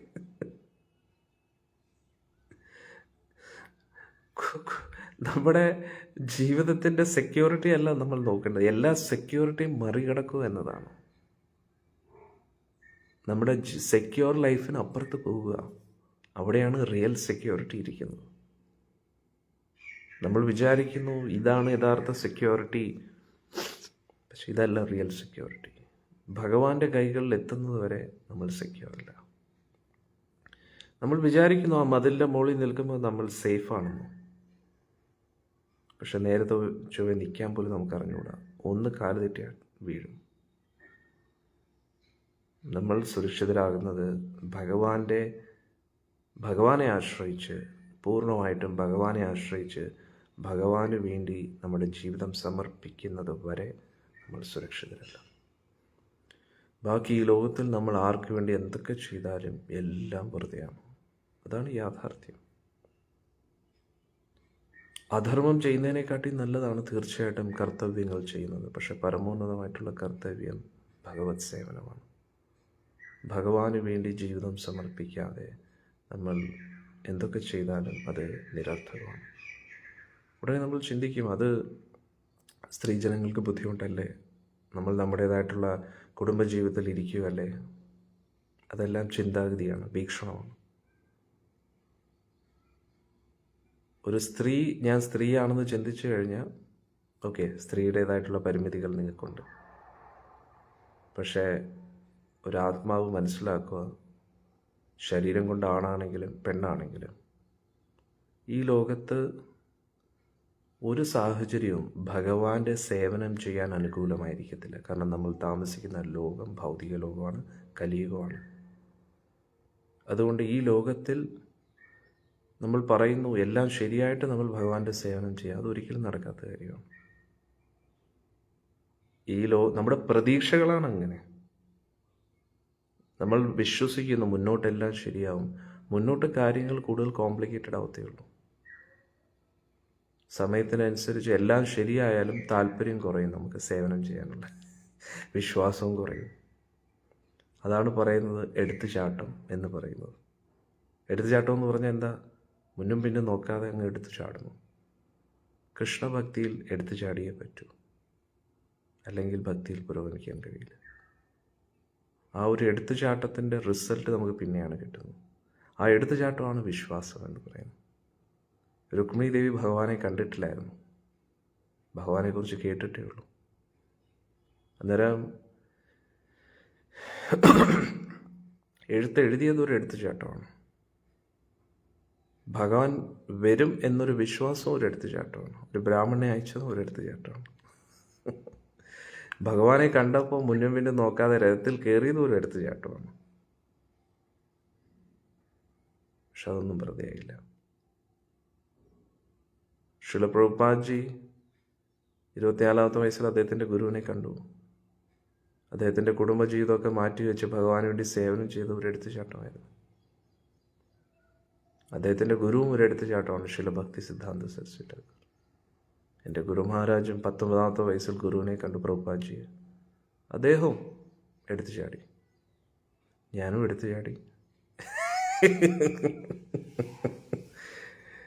നിങ്ങളും എപ്പോഴാണ് എടുത്ത് ചാടേണ്ടത്, അല്ല ചാടാതെ ഇരിക്കണോ, അത് നിങ്ങളുടെ നിശ്ചയം. നിങ്ങളുടെ എല്ലാം സെക്യൂർ ആക്കിയിട്ട് ചാടാകുമ്പോഴത്തേക്ക് നിങ്ങളുടെ ഉത്സാഹം പോവും, സമയം കഴിഞ്ഞു പോവും.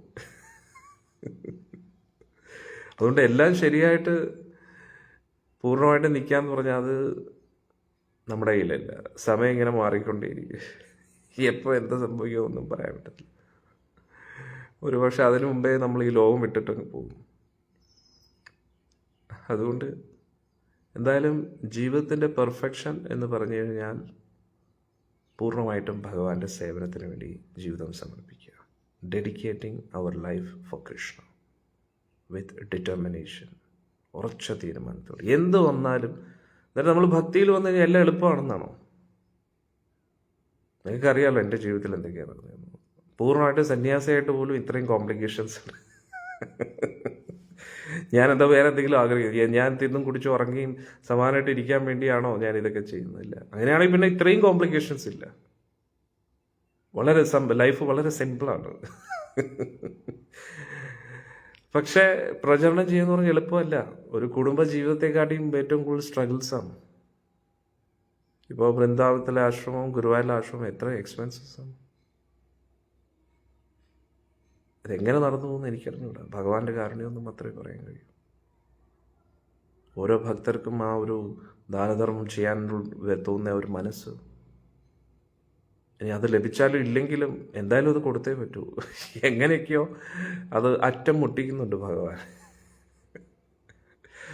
അത് മുട്ടിച്ചില്ലെങ്കിലും എനിക്ക് കുഴപ്പമൊന്നുമില്ല. ഇല്ലെങ്കിൽ പിന്നെ ആ ശ്രമം മുട്ടും, അത്രയേ ഉള്ളൂ. അല്ലാതെ എന്തോ.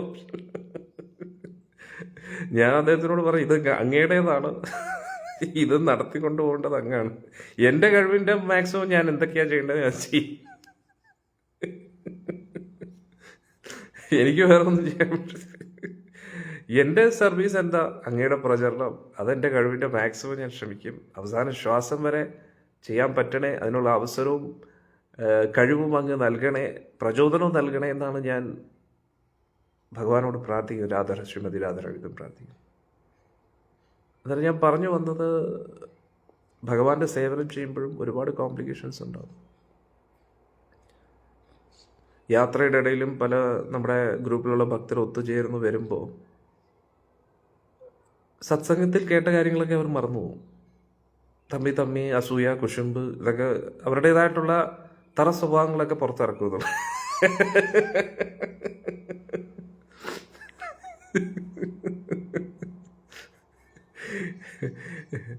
ചില സിനിമയിലൊക്കെ കാണത്തില്ല, നല്ല മാന്യമായിട്ടുള്ള ഡ്രസ്സൊക്കെ ഇട്ടിട്ട് ഇങ്ങനെയൊക്കെ വരും. എന്നിട്ട് വഴക്കിടും, എണിക്കണ്ടല്ലോ എൻ്റെ തറസോ ഞാൻ പുറത്തിറങ്ങി.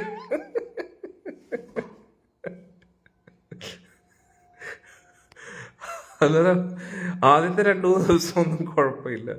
2-3 ദിവസം കഴിയുമ്പോഴത്തേക്കൊക്കെ നമ്മൾ തിലകാണ് ഇട്ടിരിക്കുന്നത്, വൈഷ്ണവ തിലകാണ് ഇട്ടിരിക്കുന്നത്, കണ്ടിമാലയാണ് ഇട്ടിരിക്കുന്നത്, നമ്മളൊരു ഭക്തരാണ്, അതൊക്കെ മറന്നു പോകും. എന്നിട്ട് തനി മലയാളി സ്വഭാവം, മലയാളികൾ കുഴപ്പക്കാരാണെന്നല്ല പറയുന്നത്, പക്ഷെ എന്നാലും ആ തനി മലയാളി സ്വഭാവം ചിലപ്പോൾ സമയത്ത് പുറത്തിറക്കും. അതാണ് ഞാൻ പറഞ്ഞു വന്നൊരു, സേവനം ചെയ്യുമ്പോഴും പ്രശ്നങ്ങളുണ്ടാവും. മനസ്സിലായി? അതായത് ഇതിനെയൊക്കെ അത്തരം complications will always be there. അത് നമ്മളെവിടെ പോയാലും പ്രശ്നം ഉണ്ടായിരിക്കും. എന്തുകൊണ്ട്? നമ്മളാണ് ഏറ്റവും വലിയ പ്രശ്നം എന്ന് മനസ്സിലാക്കുക. ആശ്രമത്തിൽ വന്നാലും വൃന്ദാവനത്തിൽ വന്നാലും പോകുന്നത് നമ്മളാണല്ലോ.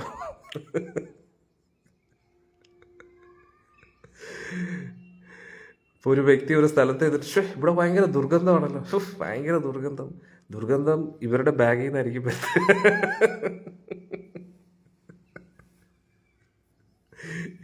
ബാഗിൽ പാക്ക് ചെയ്ത് വെച്ചിരിക്കുക, എന്തോ തീട്ടോ എന്തോ, എന്നിട്ട് തോളയിൽ കെട്ടി വെച്ചിരിക്കുകയാണ്. എന്നിട്ട് എവിടെ നോക്കിയാലും ദുർഗന്ധമാണ്. പക്ഷെ ഇവിടെയും ദുർഗന്ധം, പോകുന്നിടത്തെല്ലാം ദുർഗന്ധമാണല്ലോ. ഇവർക്കൊന്നും ഒരു വൃത്തിയില്ലാത്ത ആൾക്കാർ. ദുർഗന്ധം എവിടെന്നാ വരുന്നത്? ഇവരിട്ടിരിക്കുന്ന ബാഗിൽ, അവരുടെ തന്നെ ബാഗിനകത്ത് മലം എല്ലാം കൂടെ കെട്ടി വെച്ചിരിക്കുകയാണ്. മലമൂത്ര വിസർജ്യ വസ്തു ബാഗിൽ വെച്ചിരിക്കുകയാണ്. അതാണ് ബാഗിലിരിക്കുന്നത്. ആത്മവാൻ മന്യതേ ജഗത്. നമ്മുടെ ഉള്ളിൽ എങ്ങനെയാണോ അങ്ങനെയാണ് നമ്മൾ ഈ ലോകത്തെ കാണുന്നത്. മഞ്ഞ കണ്ണട വെച്ച് നോക്കുമ്പോൾ എല്ലാം മഞ്ഞയായിട്ട് തോന്നും. അതുകൊണ്ട് പ്രശ്നം ഭക്തരുടെ ഇടയിലോ അല്ലെങ്കിൽ ആശ്രമത്തിലോ ആയിരിക്കത്തില്ല, അല്ലെങ്കിൽ യാത്രയിൽ വരുന്ന ഇതിലും ആയിരിക്കില്ല. പ്രശ്നം നമ്മുടെ ഉള്ളിലായിരിക്കും. അതുകൊണ്ട് എല്ലാം ശരിയായിട്ട് ഭഗവാന്റെ സേവനം ചെയ്യാമെന്ന് പറഞ്ഞിരുന്നു കഴിഞ്ഞാൽ അത് ഏത് കൽപ്പത്തിൽ നടക്കുമെന്ന് എനിക്ക് അറിഞ്ഞുകൂടാ. അതുകൊണ്ട് ഭക്തി എന്ന് പറഞ്ഞാൽ ഒരു എടുത്തുചാട്ടമാണ്. ഈ പണ്ടത്തെ സിനിമയിലൊക്കെ കണ്ടിട്ടില്ലേ, ഈ സിനിമ ഞാൻ ഒരു ഉദാഹരണത്തിന് വേണ്ടി പറയാം. ഒരു നായകനും നായികയും വലിയ ഇഷ്ടമായി, അവസാനം എല്ലാം ഉപേക്ഷിച്ചിട്ട് അവർ എടുത്തു ചാടുന്ന ഒരു ജീവിതമാണ്. പക്ഷേ പിന്നെ അത് കുളമാവുന്നുണ്ട്. പക്ഷേ ഏകദേശം അതേപോലെയാണ് ഭക്തി എന്ന് പറയുന്നത്. നമ്മുടെ ഇഷ്ടപ്പെട്ട ഭഗവാന് വേണ്ടി നമ്മുടെ ജീവിതം സമർപ്പിക്കുക എന്ന് പറഞ്ഞാൽ മുന്നോട്ട് എന്താവും നമുക്ക് അറിഞ്ഞുകൂടാ. പക്ഷെ ആ ഫ്യൂച്ചർ ഇൻസെക്യൂറാണ്. മുന്നോട്ട് നമ്മുടെ ജീവിതം എന്താകുമെന്ന് നമുക്ക് അറിഞ്ഞുകൂടാ.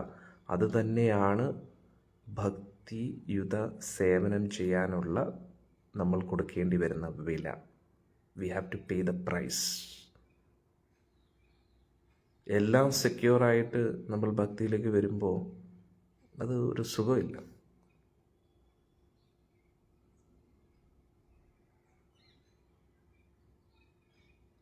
പിബത ഭാഗവതം രസമാലയും മനസ്സിൻ്റെ മലം നിങ്ങൾ പറയാനൊക്കെ എളുപ്പമാണ്, പക്ഷെ ആരും അത് ചെയ്യാറില്ല. പറച്ചിലൊക്കെ ഭയങ്കര പറച്ചിലാണ്, പക്ഷെ ഉള്ളിൽ അസൂയ കുശുമ്പിന് ഒരു മാറ്റമില്ല. ഭാഗവതമൊക്കെ പറയും, പക്ഷെ ഭക്തരുമായിട്ട് ഇടപെടുമ്പോൾ തനി അതേ സ്വഭാവം കാണിക്കുന്നുള്ളതാണ്. അതാണ് മാറ്റേണ്ടത്. വായിച്ചിട്ട് കാര്യമില്ലല്ലോ. വായിക്കാൻ ആർക്കും പറ്റും, കൂട്ടിച്ചേർത്ത് വായിക്കാൻ ആർക്കാ പറ്റാത്തത്? എല്ലാവർക്കും പറ്റും. പക്ഷേ ഒരു സാഹചര്യം വരുമ്പോൾ ഭാഗവതം വായിക്കുന്ന വ്യക്തികളുടെ അതേ രീതിയിലാണോ നമ്മൾ പെരുമാറുന്നത്, അതോ ഭാഗവതമായിട്ട് ഒരു ബന്ധമില്ലാത്ത രീതിയിലാണോ നമ്മൾ പെരുമാറുന്നത് എന്ന് നമ്മൾ തന്നെ ചിന്തിക്കണം. അതിനെക്കാട്ടി നല്ല ഭാഗവതം വായിക്കാത്ത ആൾക്കാരാണ്. കാരണം കുറച്ചെങ്കിലും സ്വബോധമെങ്കിലും കാണുമല്ലോ. നമ്മുടെ പെരുമാറ്റം കൊണ്ട് മറ്റുള്ളവർക്ക് വിഷമം ഉണ്ടാകുന്നുണ്ടോ ഇല്ലയോ, നമ്മുടെ സംസാരം കൊണ്ട് വിഷമം ഉണ്ടാകുന്നില്ലയോ, അതൊക്കെ നമ്മൾ ചിന്തിക്കണം. അങ്ങനെ കുറേ കാര്യങ്ങളുണ്ട്. അന്നേരം നമ്മൾ ഭക്തിയിൽ പുരോഗമിക്കാൻ ഒരുപാട് കാര്യങ്ങൾ ചെയ്യേണ്ടതായിട്ടുണ്ട്. അതുകൊണ്ട് അതെല്ലാം ഭക്തർ ഓർക്കുക. ഞാൻ ഇന്ന് പറഞ്ഞ കാര്യങ്ങളൊന്നും വെറുതെ അല്ല, ചിന്തിക്കേണ്ടതായിട്ടുണ്ട്. അന്നേരം ഭക്തിയിൽ വരുന്നതെന്ന് പറഞ്ഞു കഴിഞ്ഞാൽ ഭൗതികമായിട്ട് എല്ലാവരുടെയും പെർമിഷൻ എടുത്ത് എല്ലാവരെയും സന്തോഷിപ്പിച്ചും അങ്ങനെയല്ല. നമ്മുടെ ഹൃദയം പറയുന്നത് കേൾക്കുക. പുറം ജീവിതത്തിൽ ഒരു ദമ്പതികൾ ഒന്നിക്കാൻ തീരുമാനിച്ചു കഴിഞ്ഞാൽ അവർ കുടുംബത്തിനേക്ക് എതിരെ നിൽക്കുന്നു. പക്ഷെ അത് തെറ്റാണ്. പക്ഷേ ഭക്തിയുടെ കാര്യത്തിൽ അത് ശരിയാണ്. കാരണം വളരെ സിമ്പിളായിട്ടുള്ളൊരു കാര്യമാണ്. ബോധത്തിനനുസരിച്ചാണ് ഒരാൾക്ക് ഇഷ്ടം തോന്നുന്നതും താല്പര്യം തോന്നുന്നു. നമ്മൾ ഭക്തിയിൽ വരുമ്പോൾ നമുക്ക് ഭക്തിപരമായിട്ടുള്ള കാര്യങ്ങളിൽ താല്പര്യം കാണും. അന്നേരം ഭക്തിയായിട്ട് ഒരു ബന്ധമില്ലാത്ത വ്യക്തികൾക്ക് ഇതിലെങ്ങനെയാണ് താല്പര്യം കാണുന്നത്? അവർക്ക് എങ്ങനെയാണ് നമുക്കതിൽ അനുവാദം നൽകാൻ കഴിയുക? അത് കുറച്ച് ബുദ്ധിമുട്ടായിട്ടുള്ളൊരു കാര്യമാണ്. അന്നേരം നമ്മൾ ഭക്തിയോടുകൂടി ജീവിക്കുന്ന സമയത്ത് നമ്മൾ വിചാരിക്കുന്ന പോലെ എല്ലാ കാര്യങ്ങളും എല്ലാവരോടും ചോദിച്ചിട്ട് അങ്ങനെ നടക്കണമെന്ന് പറഞ്ഞാൽ അതൊരു നടക്കുന്ന കാര്യമല്ല എന്നും കൂടി നമ്മൾ മനസ്സിലാക്കും. അങ്ങനെ ഞാൻ നോക്കിയിരുന്നു എങ്കിൽ ഞാൻ ഇന്ന് ഇവിടെ ഇരിക്കത്തില്ലായിരുന്നു. അത് നിങ്ങൾ മനസ്സിലാക്കും. അന്നേരം ഭൗതികപരമായിട്ടുള്ള ചുറ്റുവട്ടങ്ങളിൽ നിന്നും നമ്മൾ പുതിയൊരു ജീവിത രീതിയിലേക്കാണ് നമ്മൾ പോകുന്നത് നമ്മൾ മനസ്സിലാക്കുക. കാരണം അങ്ങനെയാണല്ലോ, നമ്മൾ ഭൗതിക ലോകത്തിൽ നിന്ന് ആധ്യാത്മിക ലോകത്തിലേക്ക് പോവുകയല്ലേ. അന്നേരം അതിന് എല്ലാവരും അനുവദിക്കണമെന്നില്ല. കാരണം അവരവരുടെ ബോധത്തിൻ്റെ അടിസ്ഥാനത്തിലല്ലേ ശരിയും തെറ്റും നിശ്ചയിക്കും. ഒരു കള്ളുകുടിയനെ സംബന്ധിച്ചിടത്തോളം സന്തോഷ നിമിഷം എന്ന് പറഞ്ഞാൽ ഒരു കുപ്പി കിട്ടുക എന്നതാണ്. അന്നേരം ആ കള്ളുകുടിയനുമായിട്ടൊരു കൂട്ടുകെട്ടിലാണെങ്കിൽ ആ കൂട്ടുകാരനോട് ആ കള്ളുകുടിയൻ്റെ ഉപദേശം എന്തായിരിക്കും? എടാ നീ ഒരു കുപ്പി കുടിക്കും, അന്നേരം എല്ലാവരും ശരിയാവും. അത് തന്നെയായിരിക്കും. അതുകൊണ്ട് ഭക്തി ഇല്ലാത്തവരുടെ ഒരു അംഗീകാരമോ ബഹുമതിയോ അനുവാദമോ പ്രതീക്ഷിക്കുന്ന നിരർത്ഥകമാണ്. അത് കൂടാതെ ഇതെല്ലാം പ്രതീക്ഷിച്ചുകൊണ്ടിരിക്കുന്നതും ഭഗവാനിൽ വിശ്വാസമില്ല എന്നതിൻ്റെ കൂടെ ഒരു തെളിവാണ്. കാരണം നമുക്കൊരു പ്രശ്നം വരരുത് എന്ന് ആഗ്രഹിക്കുന്നു. പക്ഷെ യഥാർത്ഥ ഭക്തർ എന്ന് പറഞ്ഞാൽ ഭഗവാന് വേണ്ടി ജീവിതം സമർപ്പിക്കുമ്പോൾ എന്ത് പ്രശ്നം വന്നാലും കുഴപ്പമില്ല.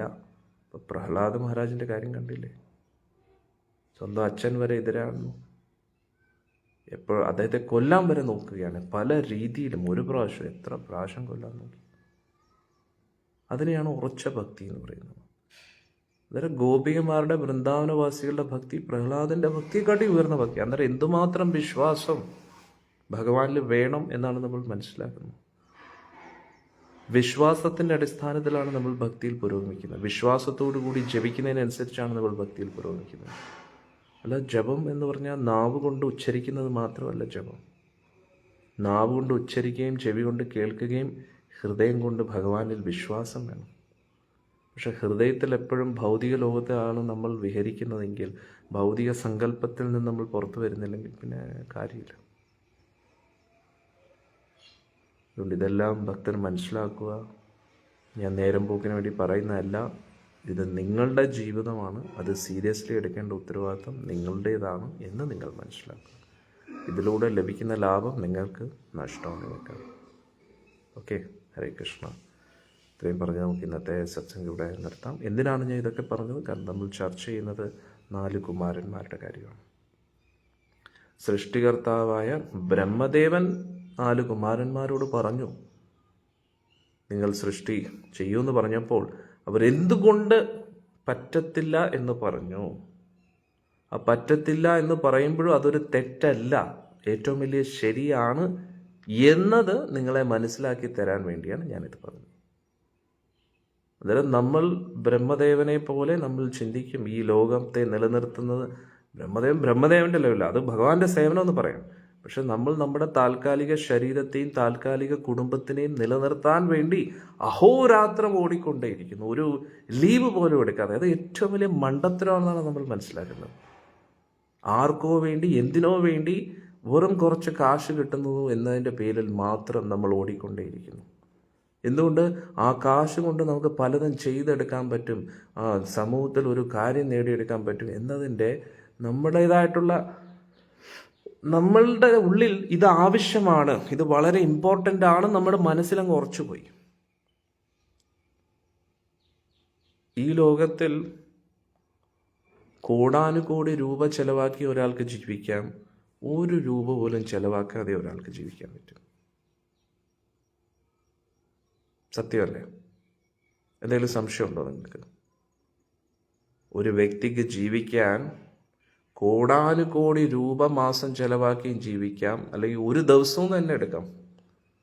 1 രൂപ പോലും ചെലവാക്കാതെ ഈ ലോകത്ത് ഒരു വ്യക്തിക്ക് ജീവിക്കാൻ പറ്റും. അതിലെന്തെങ്കിലും സംശയമുണ്ടോ? സംശയം ഉണ്ടെങ്കിൽ ഞാൻ അത് എക്സ്പ്ലെയിൻ ചെയ്ത് കാണിക്കാം.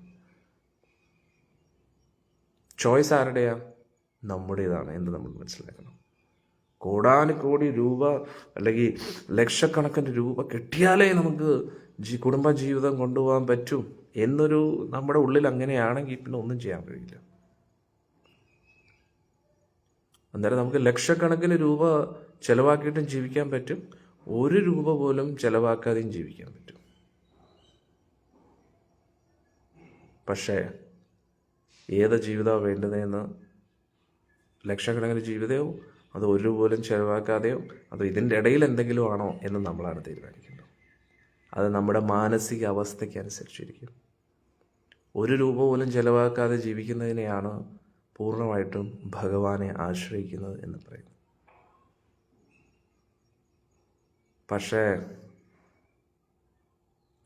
അതിൽ നിന്ന് നമ്മൾ എത്ര ഉയരത്തിലേക്ക് പോകുന്നോ, അതായത് 1 രൂപ പോലും ചെലവാക്കാൻ എങ്ങനെ ജീവിക്കാനാണ് എന്ന് അത്രത്തോളം നമ്മുടെ ഉള്ളിൽ ഭഗവാന്റെ ഉള്ളിലുള്ള വിശ്വാസം കുറവാണ് എന്നാണ് മനസ്സിലാക്കുന്നത്. ഹരേ കൃഷ്ണ. എത്രത്തോളം കാശുണ്ടായാലേ നമുക്ക് ജീവിക്കാൻ പറ്റൂ എന്ന് നമ്മുടെ ഉള്ളിൽ ഒരു ബോധം വരുന്നത്, അതിനനുസരിച്ച് നമുക്ക് ഭഗവാന്റെ വിശ്വാസം കുറവാണ് എന്നാണ് നമ്മൾ മനസ്സിലാക്കുന്നത്. അതായത് ലക്ഷക്കണക്കിനും കോടിക്കണക്കിന് രൂപ ഉണ്ടെങ്കിലേ ജീവിക്കാൻ പറ്റൂ എന്നതിൻ്റെ അർത്ഥം അത്രത്തോളം ഭഗവാന്റെ വിശ്വാസം ഇല്ല എന്നതാണ് യാഥാർത്ഥ്യം. ഞാൻ വെറുതെ തമാശയ്ക്ക് പറയുന്നതല്ല. നിങ്ങൾ സമാധാനമായിട്ട് 16 മാല ജപിച്ചതിന് ശേഷം ഇരുന്ന് ആലോചിച്ച് ചിന്തിക്കും, എങ്കിലും ഇത് മനസ്സിലാവും. നിത്യവും 16 മാല ജപിക്കുന്ന വ്യക്തികൾ സമാധാനമായിട്ട് ഇരുന്ന് ആലോചിച്ച് കഴിഞ്ഞാൽ ഇത് മനസ്സിലാക്കാൻ പറ്റും. ഒന്നാലോചിച്ചു. ഇവിടെയാണ് നമ്മൾ മനസ്സിലാക്കേണ്ടത്. ആശയ്ക്ക് ഒരു അളവില്ല. ഈ ലോകത്ത് ഒരു അളവില്ല. അതാണ് നമ്മൾ മനസ്സിലാക്കേണ്ടത്. അന്നേരം നമ്മൾ എത്രത്തോളം വിരക്തിയിലിരിക്കുന്നോ അത്രത്തോളം സൂപ്പർ, അത്രത്തോളം ഭഗവാനെ ആശ്രയിക്കുക. ഭഗവാനിൽ വിശ്വസിക്കൂ. ഭഗവാൻ സർവ്വചരാചരങ്ങളുടെയും ഭഗവാനൊക്കെ. ഈ കാട്ടിലെ ആനകളൊക്കെ ആരാണ് തീറ്റിപ്പോറ്റുന്നത്?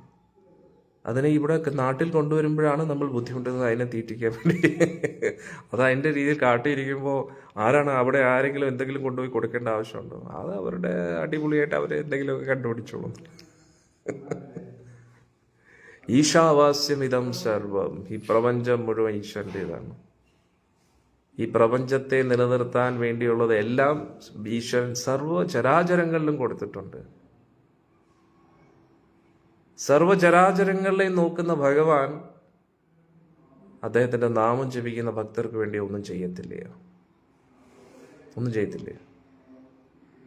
അവിടെയാണ് നമ്മുടെ ചോദ്യം. അവിടെയാണ് നമ്മൾ വിശ്വസിക്കേണ്ടത്. ഇനി നമ്മൾ പൂർണ്ണമായിട്ടും അദ്ദേഹത്തിന് വേണ്ടി ജീവിക്കുമ്പോൾ ഏത് സാഹചര്യം വന്നാലും ഞാൻ സ്വീകരിക്കും കൃഷ്ണ. എന്തുകൊണ്ട്? അങ്ങയ്ക്ക് വേണ്ടി ഞാൻ എന്ത് സഹിക്കാനും ക്ഷമിക്കാനും ത്യജിക്കാനും തയ്യാറാണ്. അതാണ് സ്നേഹം എന്ന് പറയുന്നത്. സ്നേഹം എന്ന് പറഞ്ഞാൽ ത്യാഗമാണ്. ത്യാഗമില്ലാത്തടത്ത് സ്നേഹമില്ല. കൃഷ്ണനെ നമ്മൾ അത്രത്തോളം സ്നേഹിക്കുന്നുണ്ടെങ്കിൽ ത്യാഗം വേണം. കൃഷ്ണന് വേണ്ടി എന്തും ത്യജിക്കാൻ തയ്യാറായിട്ട് നിൽക്കണം. എന്തും ത്യജിക്കാനുള്ളൊരു മനസ്സ് വേണം. നമ്മുടെ സമയം ത്യജിക്കണം, നമ്മുടെ ജീവിതം ത്യജിക്കണം. കൃഷ്ണന് വേണ്ടി ഈ ജീവിതം ഹോമിക്കണം. അതാണ്. അന്നേരമാണ് കൃഷ്ണന് തോന്നുന്നത്. ഇത്രയും ആൾക്കാർ അവരുടെ സുഖഭോഗങ്ങൾക്ക് വേണ്ടി ജീവിക്കുമ്പോൾ ഈ ഒരു വ്യക്തി, അവൻ ആഗ്രഹമുണ്ട്. അന്നേരം ഭഗവാൻ ചിന്തിക്കും, ഈ ഒരു വ്യക്തി എനിക്ക് വേണ്ടി ജീവിതം ത്യജിച്ചില്ലേ പ്രഭുപാദ് ഗുരു മഹാരാജ്. അന്നേരം ഞാൻ അവരുടെ പാത പിന്തുടരും, എൻ്റെ ഗുരുവിൻ്റെ പാത പിന്തുടരുകയാണ്. അന്നേരം നമ്മളും അതേപോലെ ചെയ്യണം. നമ്മൾ ചിന്തിക്കും, അയ്യോ ഞാൻ പെണ്ണല്ലേ, ഞാൻ കുടുംബത്തിലിരിക്കുകയല്ലേ, സന്യാസിയൊന്നും അല്ലല്ലോ. ഇതൊക്കെ സന്യാസി വരുമ്പോൾ മീരാബായി എവിടുത്തെ ആളായിരുന്നു? മീരാബായി എന്തോ സന്യാസിയാണ്? ആരെങ്കിലും മീരാബായി അടുത്ത് പറഞ്ഞോ? മീരാബായി അടുത്ത് പറഞ്ഞു കാണുക എന്തൊക്കെയാ, നിങ്ങളൊരു സ്ത്രീയാണ്, നിങ്ങൾ കുടുംബത്തിലിരിക്കുന്നവരാണ്, ഇങ്ങനൊന്നും ഇറങ്ങി നടക്കാൻ പാടില്ല എന്നൊക്കെ പറഞ്ഞു കാണും. മീരാബായി അവിടെ നിന്ന് കേൾക്കാനാണ്. നീ പോടാ അവിടെ നിന്ന്.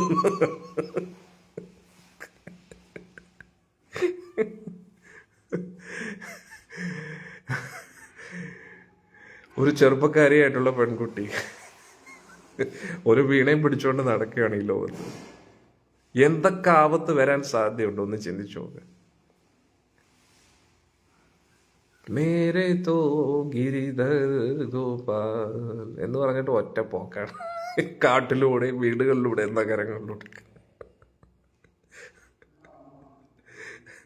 മീരാബായിക്ക് ഒന്നും മനസ്സിലാവുന്നില്ല. ഈ ലോകം ഒന്നും കാണാൻ കഴിയില്ല.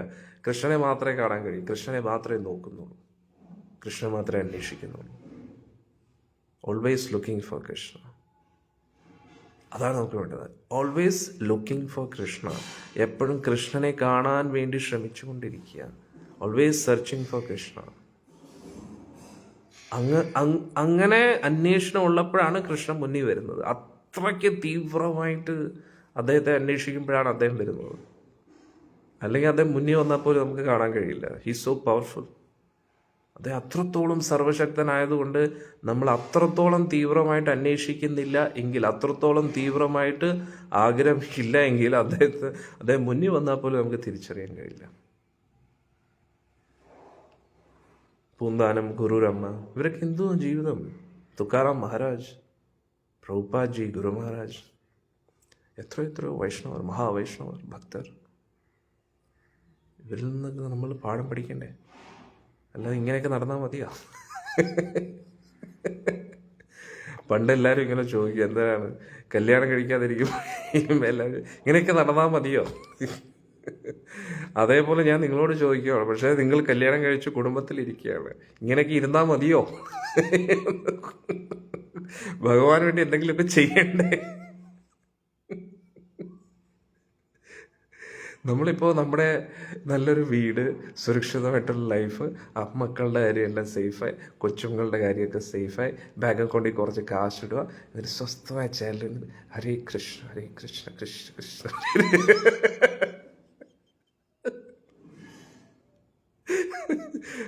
സത്യം പറഞ്ഞാൽ അങ്ങനെ ജപിച്ചുകൊണ്ടിരിക്കുമ്പോൾ മക്കൾ എന്തെങ്കിലും എതിർപ്പുകൾ പറയുന്നുണ്ടെങ്കിൽ അവരോട് നന്ദി പറയുക.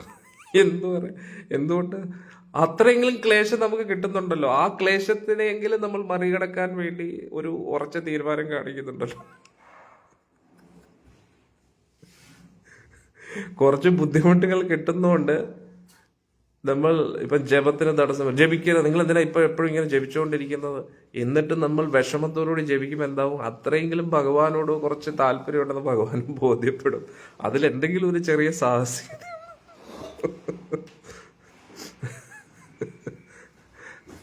അന്നേരം ഭഗവാന്റെ കാരുണ്യമാണ് നമ്മൾ സുരക്ഷിതരായിട്ട് ഇരിക്കാൻ ശ്രമിച്ചിട്ടും അസുരക്ഷിതത്വം നമുക്ക് കിട്ടുന്നത്. എന്തുകൊണ്ട്? നമ്മൾ വോളണ്ടറിലി ഈ ചട്ടക്കൂട്ടത്തിൽ നിന്നൊന്നും പുറത്തു വരുന്നില്ല. അതുകൊണ്ട് ഭഗവാൻ നമ്മുടെ ഉള്ളിൽ തന്നെ ഒരു നെഗറ്റീവ് സിറ്റുവേഷൻ ക്രിയേറ്റ് ചെയ്യുകയാണ്. എന്തിനു വേണ്ടി? എന്നാലെങ്കിലും ആ ബുദ്ധിമുട്ടുകൾ സഹിച്ചിരിക്കും വേണ്ടി. കാരണം ആ ബുദ്ധിമുട്ടുകളെ സഹിച്ചുകൊണ്ട് നാമം ജപിക്കുമ്പോഴാണ് ആ ജപം സീരിയസ് ആവുന്നത്. അല്ലാതെ എല്ലാം സേഫ് ആണെങ്കിൽ നമ്മൾ കിടന്ന് ഉറങ്ങും. ഉറക്കം കഴിഞ്ഞ് എഴുന്നേറ്റുമ്പോൾ ഭക്ഷണം കഴിച്ച് ക്ഷീണിച്ചിട്ട് വീണ്ടും ഉറങ്ങും. എന്നിട്ട് വല്ലപ്പോഴൊക്കെ ഹരേ കൃഷ്ണ ഹരേ കൃഷ്ണ ഇങ്ങനെ ജപിക്കും. അന്നേരം ഉറങ്ങും. എന്തുകൊണ്ട്? തിന്ന് കഴിച്ച് ക്ഷീണിച്ചു പോയി. പിന്നെന്താണ്? തീരെ വയ്യ, ഒന്നും വയ്യ, നടക്കാൻ വയ്യ. എന്തുകൊണ്ട്? ഭക്ഷണം കഴിച്ചിട്ട് ദഹനക്കേട് കാരണം പല അസുഖങ്ങളും ഉണ്ടായി.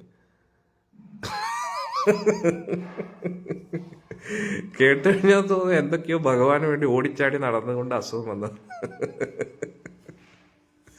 യാഥാർത്ഥ്യമാണിത്, അല്ലേ? അല്ലാതെ നമ്മൾ ജീവിതം മുഴുവൻ യൗവനം മുഴുവൻ ഭഗവാന് കൊടുത്തതുകൊണ്ട് ഭഗവാന് വേണ്ടി ഓടിച്ചാടി നടന്നതുകൊണ്ട് നമ്മുടെ ശരീരം ശോഷിച്ചു ക്ഷയിച്ചു എന്നല്ലല്ലോ. ഈ ശരീരത്തെ എത്രത്തോളം നമ്മുടെ ആസ്വാദനത്തിന് വേണ്ടി ഉപയോഗിക്കാൻ പറ്റുമോ അത്രത്തോളം ഉപയോഗിച്ചു. അതിലൂടെ വന്ന രോഗങ്ങൾ അതിനും ഭഗവാൻ എന്ത് കുറ്റം ചെയ്തു?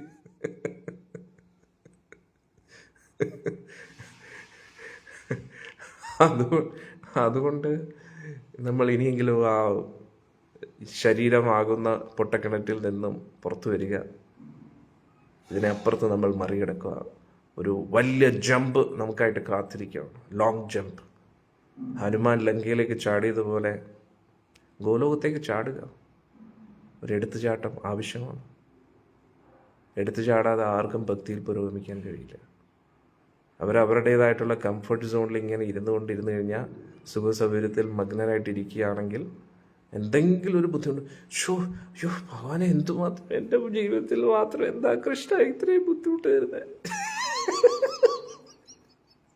ഭഗവാൻ ഇതെന്തുവാടെ, ഇതൊക്കെ ഒരു ബുദ്ധിമുട്ട്.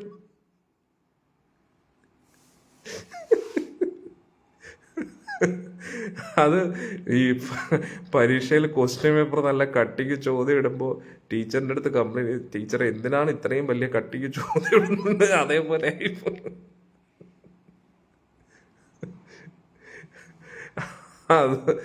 അതുകൊണ്ട് ഈ ബുദ്ധിമുട്ടുകൾ ക്ലേശങ്ങളെ നമ്മൾ പേടിക്കാതെ എടുത്തു ചാടുക.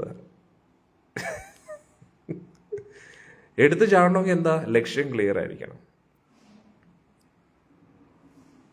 ഇപ്പോൾ ഞാൻ നേരത്തെ പറഞ്ഞില്ലേ, മതിലിൻ്റെ മുകളിൽ നിൽക്കുമ്പോൾ ഇവിടുന്ന് എൻ്റെ ഭാരം ഇത്രയല്ലേ, ഇനി അച്ഛന് ഇത് പിടിക്കാൻ പറ്റുമോ, അച്ഛൻ ഇതിനു മുൻപേ പ്രാക്ടീസ് ഉണ്ടോ,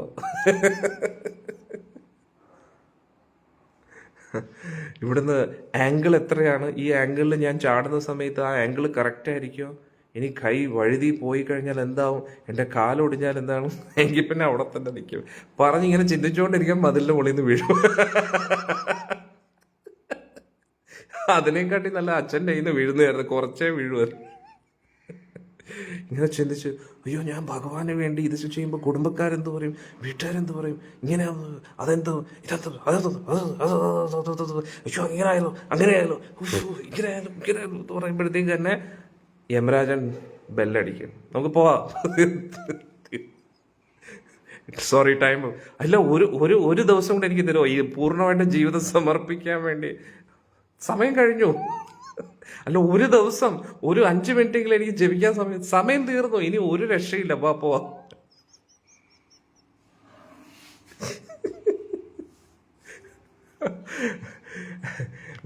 വേറൊരു ഉദാഹരണം എന്ന് പറഞ്ഞാൽ, അതിർത്തിയിൽ ഫൈറ്റ് ചെയ്തുകൊണ്ടിരിക്കുന്ന സോൾജർ യുദ്ധത്തെ പേടിച്ച് നാട്ടിൽ വരുവാണ്. നാട്ടിൽ വരുമ്പോൾ ഒരു തേങ്ങ വീണിട്ട് മരിക്കുന്ന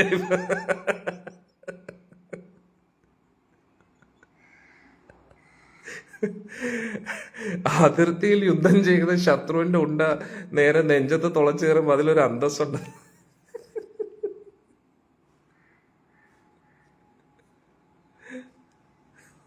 മനസ്സിലായില്ലേ? അന്നേരം ശത്രുക്കളുടെ ഉണ്ട കൊണ്ട് ചാവുന്നതിനെക്കാട്ടി നല്ല വീട്ടിലെ തേങ്ങ വീണ് മരിക്കുന്നതിനെക്കാട്ടി നല്ലത് ശത്രുവിന്റെ ഉണ്ട കൊണ്ട് ചാവുന്ന.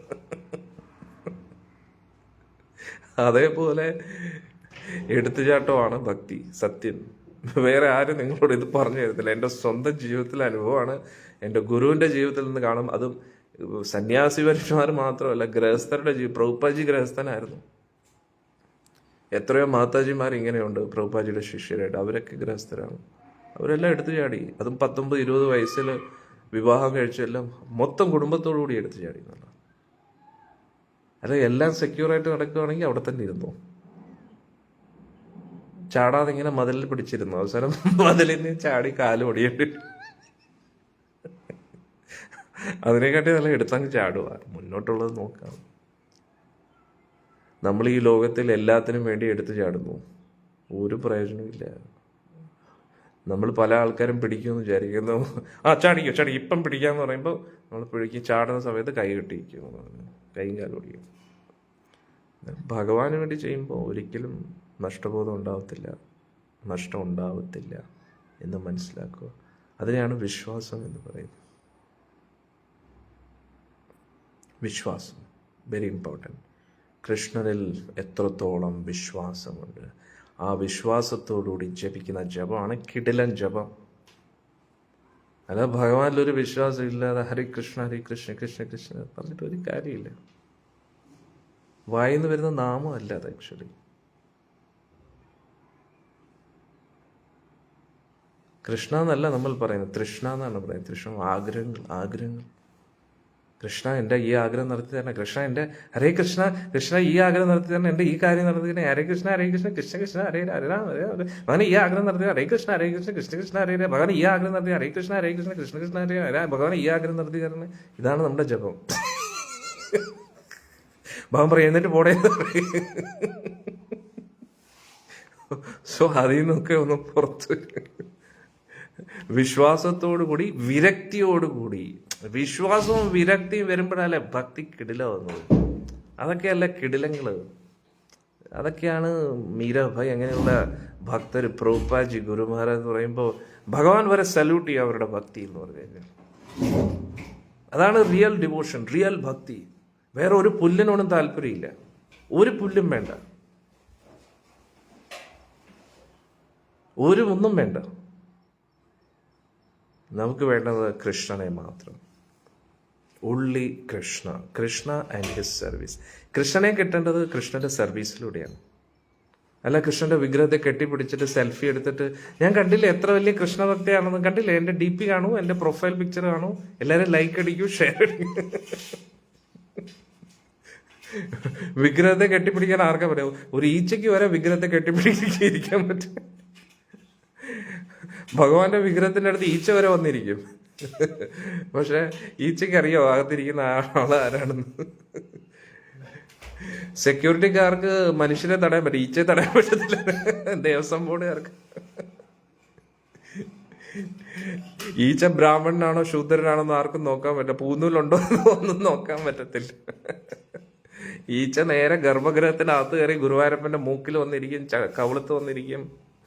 എന്തെങ്കിലും പ്രയോജനമുണ്ട്? തീർച്ചയായിട്ടും ആ ഈച്ചയ്ക്കും പുണ്യമുണ്ട്. നമ്മൾ മനുഷ്യരെക്കാട്ടിയും പുണ്യവാനാണ് ഈച്ച. പക്ഷെ മനസ്സിലാക്കൂ, ഉള്ളിൻ്റെ ഉള്ളിൽ നിന്ന് ഭഗവാനായിട്ട് അടുത്തില്ലെങ്കിൽ ഒരു കാര്യമില്ലെന്ന് നമ്മൾ മനസ്സിലാക്കും. ഒരു ഈച്ചയ്ക്ക് വരെ ഭഗവാന്റെ ഗുരുവായൂരപ്പനെ വിഗ്രഹത്തെ തൊടാൻ പറ്റും. നമ്പൂതിരി ആവണമെന്ന് നിർബന്ധമില്ല.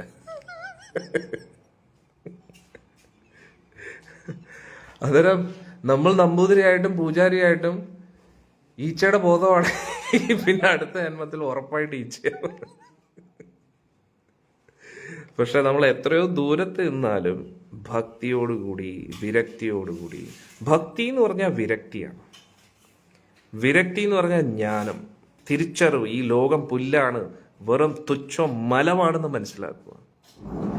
ഇതിനപ്പുറത്തുള്ള ആ ഒരു പരമോന്നത വസ്തു, വാസ്തവമത്ര വസ്തു, മോസ്റ്റ് പ്രഷ്യസ് ഓബ്ജക്റ്റ്, ഏറ്റവും അമൂല്യമായിട്ടുള്ള രത്നം, ശ്രീകൃഷ്ണ രത്നം, ശ്രീകൃഷ്ണ നീലമണി, ശ്രീമതി രാധാറാണി, അവരാണ് നമ്മുടെ ഏറ്റവും അമൂല്യമായിട്ടുള്ള നിധി. അതാണ് നമ്മൾ മനസ്സിലാക്കേണ്ടത്. രാധാകൃഷ്ണ പ്രാണമോര जुगल किशोरा, राधा कृष्ण प्राण मोरा जुगल കിശോര. ഇതാണ് ജീവിതം. കാരണം അതാണ് യാഥാർത്ഥ്യം. ഇതിൽ നിന്നും നമ്മൾ എത്ര മാറി നിൽക്കാൻ ശ്രമിച്ചാലും അതൊന്നും നമ്മളെ രക്ഷപ്പെടുത്തത്തില്ല എന്നാണ് നമ്മൾ മനസ്സിലാക്കുന്നത്. ഓക്കെ, ഹരേ കൃഷ്ണ. ഇതാണ് നമ്മൾ ഇന്നത്തെ ഈ സത്സംഗത്തിൽ നിന്നും പഠിക്കേണ്ടത്.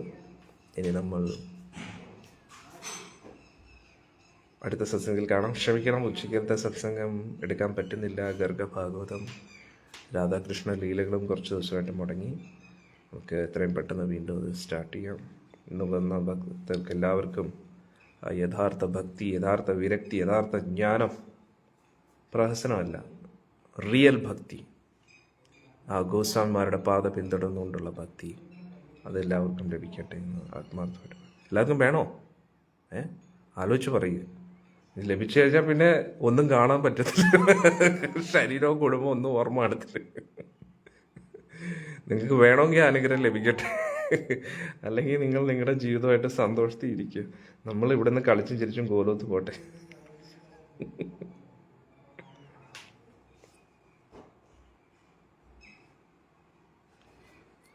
രാധേ ജയ ജയ മാധവ ദൈതേ, രാധേ ജയ ജയ മാധവ ദൈതേ, ഗോകുല തരുണി മണ്ഡല മഹിതേ, ഗോകുല തരുണി മണ്ഡല മഹിതേ, ദാമോദരാരതി വദന വിഷേ, ദാമോദരാരതി വദന വിഷേ, ഹരി നിഷ്കൂട വൃന്ദാവിപിനീഷേ, ഹരി നിഷ്കൂട വൃന്ദാവിപിനീഷേ, രാധേ ജയ ജയ മാധവ ദൈതേ, രാധേ ജയ ജയ മാധവ ദൈതേ, ഗോകുല തരുണി മണ്ഡല മഹിതേ, ഗോകുല തരുണി മണ്ഡല മഹിതേ, വൃഷഭാനുദതി നവശശിലേഖേ, വൃഷഭാനുദതി നവശശിലേഖേ, ललिता सखी गुण रमिता विशाखे, ललिता सखी गुण रमिता विशाखे, राधे जय जय माधव दैते, राधे जय जय माधव दैते, राधे जय जय माधव दैते, राधे जय जय माधव दैते, गोकुल तरुणी मण्डल महिते, गोकुल तरुणी मण्डल महिते, करुणां कुरु मयि करुणाभरीते, करुणां कुरु मयि करुणाभरीते, सनक सनातन वर्णित चरिते, सनक सनातन वर्णित चरिते, राधे जय जय माधव दैते, राधे जय जय माधव,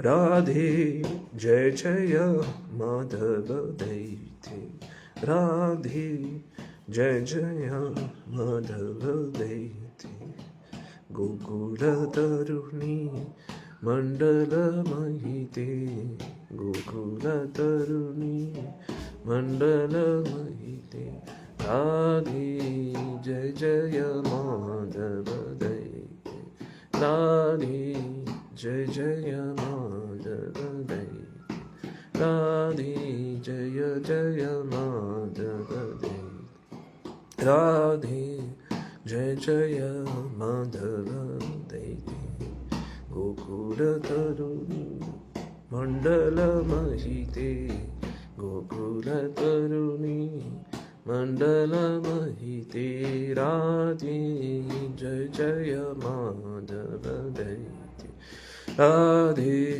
जय जय माधव दैते. ഹരേ കൃഷ്ണ. ഇനി നമുക്ക് അടുത്ത സത്സംഗത്തിൽ കാണാം. ഇന്ന് വന്ന എല്ലാ ഭക്തജനങ്ങൾക്കും ശ്രീമതി രാധാറാണിയുടെയും ശ്രീകൃഷ്ണ ഭഗവാന്റെയും അനുഗ്രഹം ലഭിക്കട്ടെ എന്ന് പ്രാർത്ഥിക്കുന്നു. രാധാ മദൻ ഗോപാൽജി. ഹരേ കൃഷ്ണ. കിഷോർ കിഷോർ. ഹരേ കൃഷ്ണ.